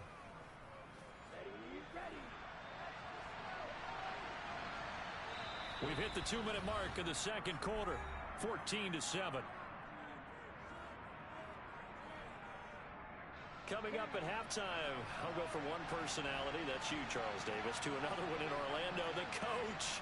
He'll have stats and scores from around the NFL. You and Jonathan Coachman both larger than life. No doubt about it. But you're stuck with me in this booth, yes, and he's miles away and smiling. And happy.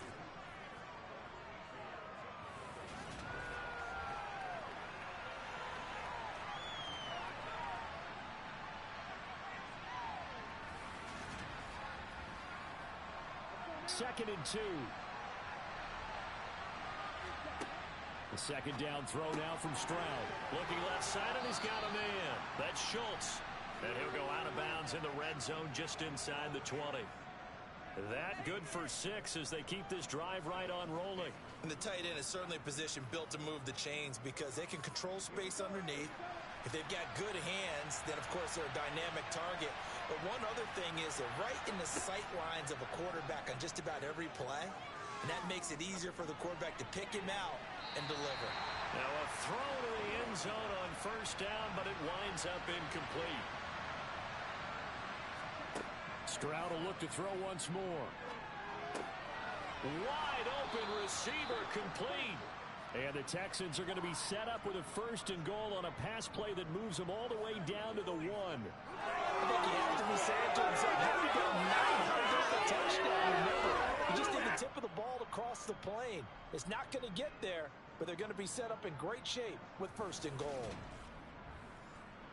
A chance now to get even before the break as they come up 1st and goal. And that is caught. Touchdown, Texans. Noah Brown with touchdown number 7 on the year. And the Texans are an extra point away from tying the ball game here in the final minute of the first half. Well, that's just how they drew it up, CD. His first read was there, got it to him quickly, and into the end zone. Absolutely excellent execution by all involved. And the coordinator, got to give him credit, found the perfect play call. Quarterback let it fly as soon as the target came free, and his guy made a nice catch. Just how you draw it up in practice and then execute it in the game.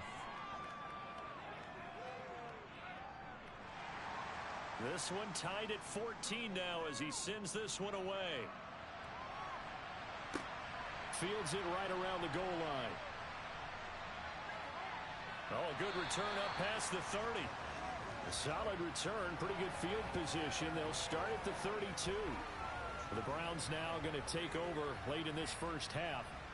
And with a little under a minute to play, they may be looking to pick up some yardage here, maybe try and come up with a field goal to seize the lead before intermission.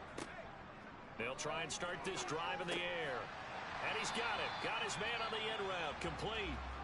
Now the Browns signal for the second of their timeouts as the clock stops here with 46 seconds remaining in the first half.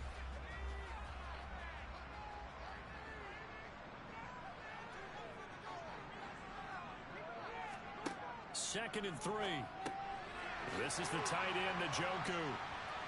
And they're able to work this across midfield to the 48. First down now, but the clock continues to move.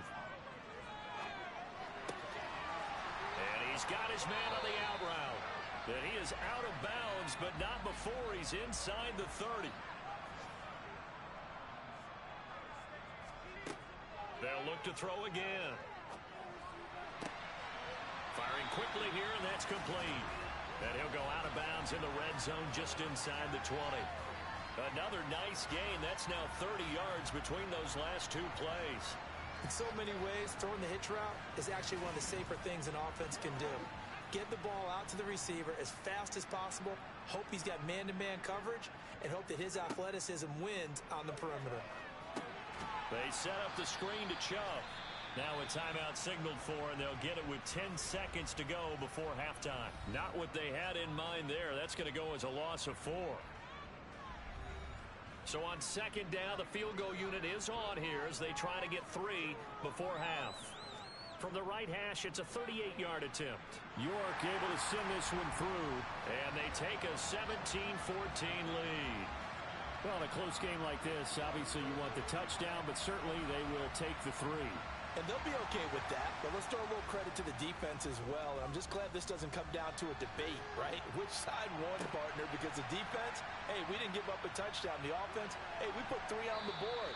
Either way you look at it, I think both sides gained something out of that drive. And no reason to do anything foolish as they'll snap it one more time on first down. He'll take the knee, and the final couple seconds will tick by in this first half. So we have reached halftime here in Cleveland with the Browns on top. As we'll head down to Orlando, that's where we find our man Jonathan Coachman at our EA Sports Halftime Report. Coach. All right, Brandon, thanks very much. It's all down to this. Week 18 of the NFL regular season. Lots to be decided, so let's get right to it.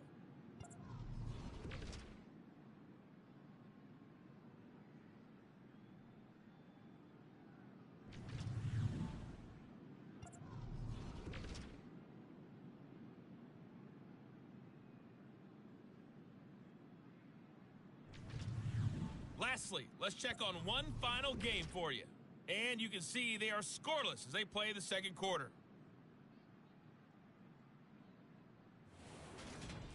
Moving on, let's take a look at the next-gen stats for the Texans in that first half. And despite the fact that they're down on the scoreboard, they were able to have some success throwing the football in that opening half. Meanwhile, for the Browns, they too didn't throw the ball as well as they would have liked. And I think both teams would say there's room for improvement in the second half. Okay, Coach, adjustments likely going to play a big role in this third quarter in what's been a tight contest so far. And this will not be returned, so the second half begins with a touchback. Here's the Browns offense now getting set to start off this third quarter.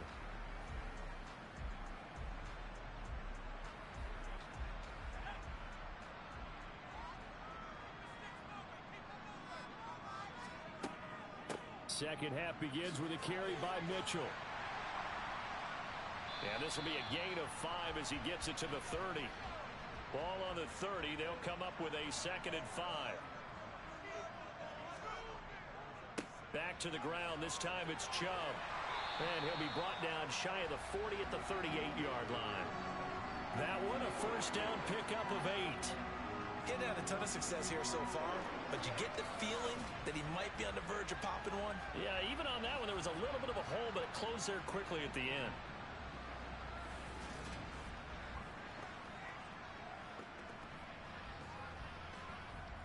So here's a 1st and 10 at the 38. He'll look to throw. Looking middle, and that's complete. 2nd down and 4.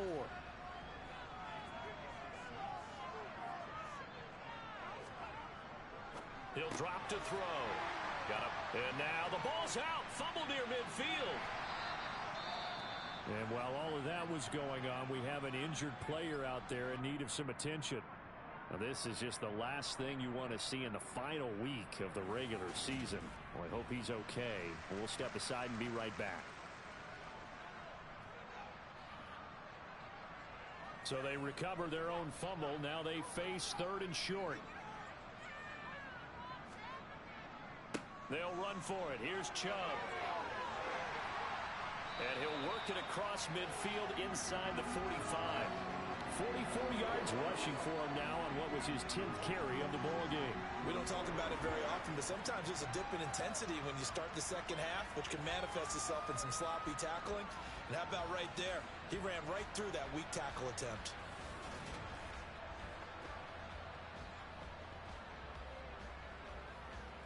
So a 1st and 10 now in Houston territory at the 43. First down, here's Mitchell. Just a yard on the first down carry, so it's 2nd and 9. He'll look to throw. And, he's unable to hold on to that defensively. A potential game changer, but it falls incomplete. On 3rd down, he'll drop to throw. He'll rifle this one deep right side. And that will be incomplete. Well, they weren't scared to let it fly, but it falls to the ground and brings up 4th down. And he's going to miss this one. Wide to the left from distance. It's no good, and that will keep this a 3-point game. And this is a commentary on today's kickers and just how good they are that a coach would think about running his guy out there to try a 59-yarder. Here it backfires on him, but as a kicker, you have to appreciate the confidence that they showed in you. Here's the Texans offense now, readying for their first possession of the second half. We have not seen much on offense here from either side these last few drives. We've hit a wall, so to speak. And have hit it hard, haven't we? Because the defenses right now, they seem to be a step ahead, don't they? Beating them to the point of attack, beating them to the punch. These offensive guys are tinkering like crazy. What's it going to take to get back on track? Yeah, both sides searching for adjustments. Well, this has to count as a great team effort today, but this man, he's been at the center of all of it. Really special day for any defense to have this many sacks in a game. Even more so for this player. One of the best individual efforts of the season. After the sack, it's 2nd and 19, and the road gets a bit tougher from here. On 2nd down, here's Pierce. And he'll be brought down just shy of the 45. They need a crafty play call here. 14 yards is what they need to try to convert this thing. Now the throw on 3rd down, knocked away and incomplete. Here's Cameron Johnston now as he'll kick it away for the 2nd time.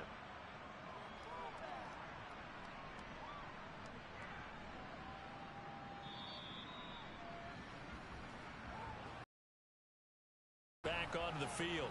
And the way their last drive ended, boy, it was frustrating. They had a pretty good drive going. It was sustained, and then it stalled out, Charles, and they missed the field goal and got nothing out of it. Is that insult to injury? Because they had such a sustained drive, as you noted. So you know for the head coach, it almost felt like a little bit of failure to send out the field goal unit and then to not even see the ball go through the post. What a bummer on that last drive for them. Got to pick themselves up from that one. They go with Chubb on 2nd down. And he'll go down at the 26, following a gain of 6. In search of 4 yards here to pick up the 1st down. They'll look to throw here. Screen play setting it up for Mitchell. And he's going to lose yardage and be backed up to the 25. This will wind up a loss on the play, and that's going to make it 4th down. Well, you can see what they wanted to do. They wanted to set up the screen there, but it got blown up. It's hard to run that play if you're not getting a lot of pressure at the quarterback because the space doesn't open up. They were able to read that one and slow it down and stop it before they could get a 1st down. The Browns send out their punter now as he'll come on to kick this one away. Watch out for Hill on the return. And when it's said and done, it's a 58-yard punt. And the Texans will take over. And now out comes Houston. And both of these defenses have been stifling these last few drives offensively. Just not able to get anything going, so what needs to change? I think a lot of the guys will go back and review, so to speak, because everyone has someone assigned to how did each play work. Okay, what do we use that kind of worked for us during this game? Try and get back to some of those plays, as well as the possibility of showing something you haven't shown already in this game and trying to change things up. We'll see if they take the advice of Mr. Davis. 1st downs have not come easy, and neither have runs like this throughout this game. Absolutely not. He finally felt like, whoa, a sigh of relief. We got something going in the running game. Line of scrimmage, the 37 on 1st and 10.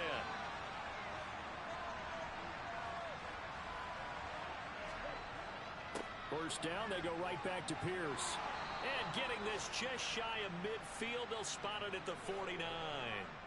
45 yards on the ground for him now on 9 carries. I think they like this drive a little bit better there, partner. Running game helping out, picking up some of the slack. Because remember the last drive, they went 3 and out.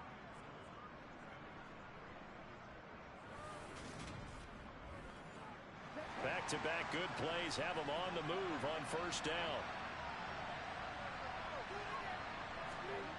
1st and 10, it's Stroud. And that one drops down, incomplete. Good coverage there, forced the ball free, and it's 2nd down. Pierce now up the middle. And he's going to take this across the 50 into Browns territory. Now Stroud. By buying time to his left. And time finally runs out. He can't get rid of the football, and he's taken down.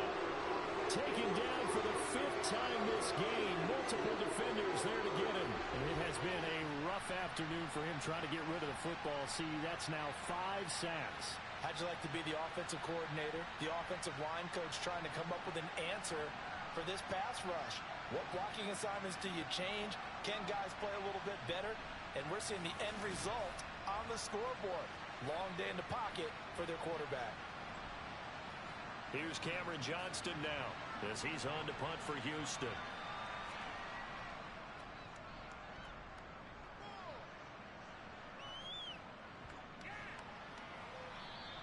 And this is going to hit the goal line and continue on into the end zone for a touchback. And the football going back over now to the Cleveland Browns. And our game's hit a little bit of a lull here, a little bit of a snag. Punts on back-to-back drives. And old school coaches don't necessarily mind that. Didn't turn it over, right? Didn't create a big play for the other team. Right now what you're looking for is, can you gain an advantage in field position? And that's what both teams are seeking right now. Yeah, they'll be seeking to gain that advantage here on this drive.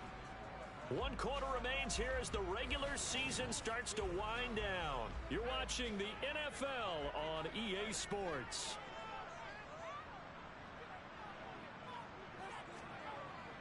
Here's a play fake as they set up to throw. Oh, he's got a man wide open, complete. And they nearly get this all the way to midfield. Mark him down at the 49. 23 yards the pickup there. And these guys certainly are not hiding what their intention is. They're absolutely showing it. They're definitely not going to sit on this lead here in the 4th quarter.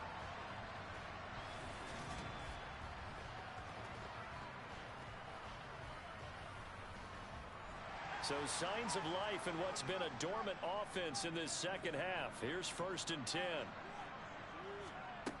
They'll drop to throw. Firing quickly, but it's incomplete. So after the incompletion on first, now 2nd and 10. Again, he'll drop to throw. Going down the middle, and it's complete. And they'll wind up getting this one all the way down inside the 20. It's a gain of 34. Well, Charles, looked like a mix-up there defensively. You always question that type of confusion defensive side of the ball. So the big play means just like that, they'll operate from the red zone now on 1st down. They'll stick with the passing game as he looks to throw. And he's got his man in stride, complete. And the Browns are going to be set up with a 1st and goal coming up as they get him down at the 6-yard line. These guys are running offense like you drive. The pedal is down, stomped down. How about that? Back-to-back completions. They are rolling. So much for being conservative and running that football. They'll run with Chubb. And he's going to press this one forward as they stop it right around the 1.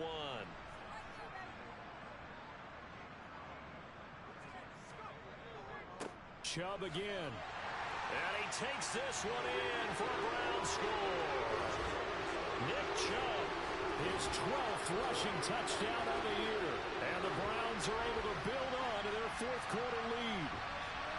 So they brought the extra bulk in down on the 1-yard line, and they're able to push this one across. Yeah, I can just see your face right now because I know we're mind melding on this one. Coach Madden would love this. Power football, hat on a hat, chest to chest, driving forward, touchdown. York now for the extra point.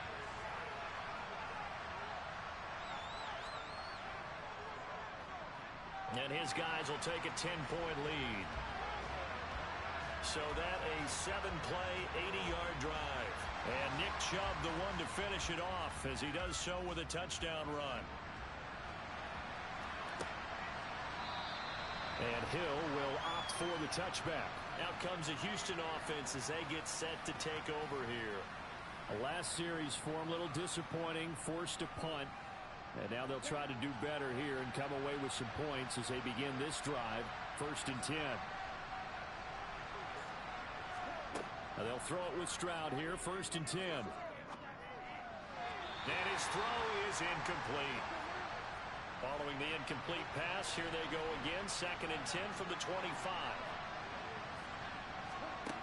Stroud. This will be caught by Brown. And he's brought down, getting this one up to about the 35. He had the touchdown earlier. This one's going to get him a first down. This possession means so much for them. They've got to focus on this drive and find a way to make this a one-possession game. Yes. Got to get a score. Yeah, so good with a field goal. Don't necessarily need a touchdown. So signs of life in what's been a dormant offense in this second half. Here's 1st and 10. Stroud now on 1st and 10. He finds his target. It's Schultz. They'll wind up getting just a yard, and that will bring up 2nd down. Again, it's Stroud. As this complete to Woods. The Texans on 3rd down. They've had good success, 5 for 8 to this point. Here it's 3rd and 3. And the Browns pressure gets to him that time, and he's going to go down. Zadarius Smith drops him for a loss of 10, and it's going to be 4th and long. Well, collectively as a defense, Charles, I think if you get 4 sacks a game, you're feeling really good. Now they have 6 as a unit. And that type of a number is just staggering because there's so many ways to try and counteract it. But in this case, they've got no answers for this unrelenting pressure coming at their quarterback.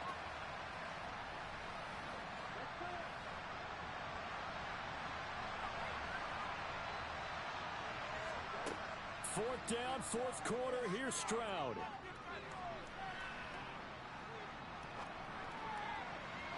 And it's incomplete. They cannot convert, and they turn it over. The Texans tried it, but they come up empty here on 4th. And the Browns are going to get this thing back. Excellent field position. So still over 3 minutes remaining in this game, but boy, not getting that one that hurt. That's a little bit demoralizing, so they have to be careful about that because still have an opportunity if they can get some things done on defense. But now, since they've taken over on downs, a team with the ball, guess what? Going to 4-minute offense, maybe they can put this thing away. And he'll go down at the 26 following a gain of 6. 6 yards on that last play. Here's 2nd and 4.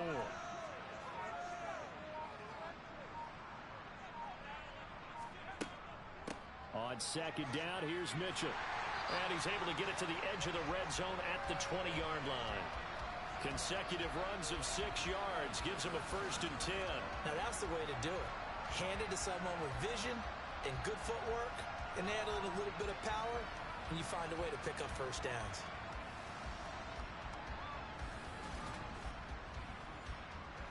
And it looks like this will be the last play before the 2-minute warning.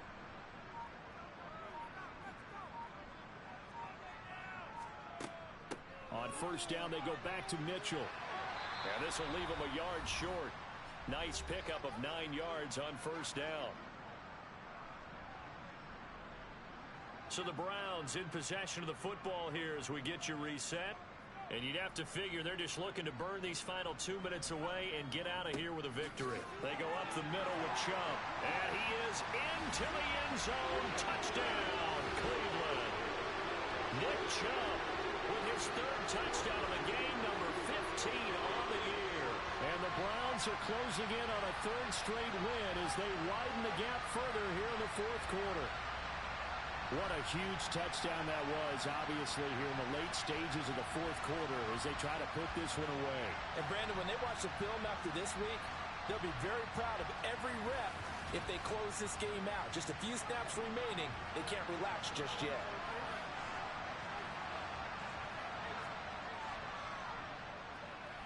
Extra point through the snowflakes, up and good. And that'll make this a 3-score game now. The lead moves to 17. The Browns kicking team out there now as they'll send this one away. He'll going to sit on this one, and it'll come out to the 25. And here comes the Texans now.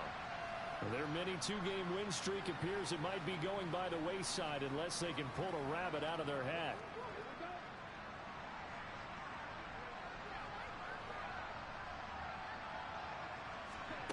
Stroud to the air on 1st and 10. Pass complete. He's got Woods streaking across the field. And down he goes, but he takes it up to the 40. There's a throw over the middle. It's taken in by his tight end. And he has a big gain inside the 40 before being dropped.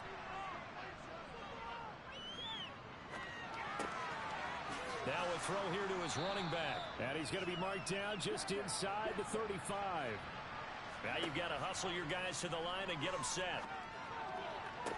Toward the sideline, he will have the first down. Good catch. He was able to keep the feet in bounds. On 1st down, here's Stroud. He finds his man Johnson. And he's brought down inside the 20 at the 18-yard line. Now the Texans will burn the first of their timeouts as they'll stop him with a little over 30 ticks to go in the football game. Only needing 2 yards on 2nd down. On 2nd down, it's Stroud. And that one finds the ground, breaking a string of 5 straight completions. And it brings up 2nd down. No, third down. Right side complete. That's Woods. And the Texans are going to have 1st and goal coming up as they're able to convert there on 3rd and 2. Throwing now is Stroud. And he's going to go down. He's sacked back in the 24. Now the offense will burn their 3rd and final timeout as they'll stop the clock with 12 seconds to go in the football game. And he's got the hook up to Moore. And they've got this down to about the 12-yard line. So Cleveland able to come away with the victory here. And it was their defense that really made the statement after the break. They pitched the second half shutout. Yeah, think about the team that just got vanquished. They did score in the 2nd quarter.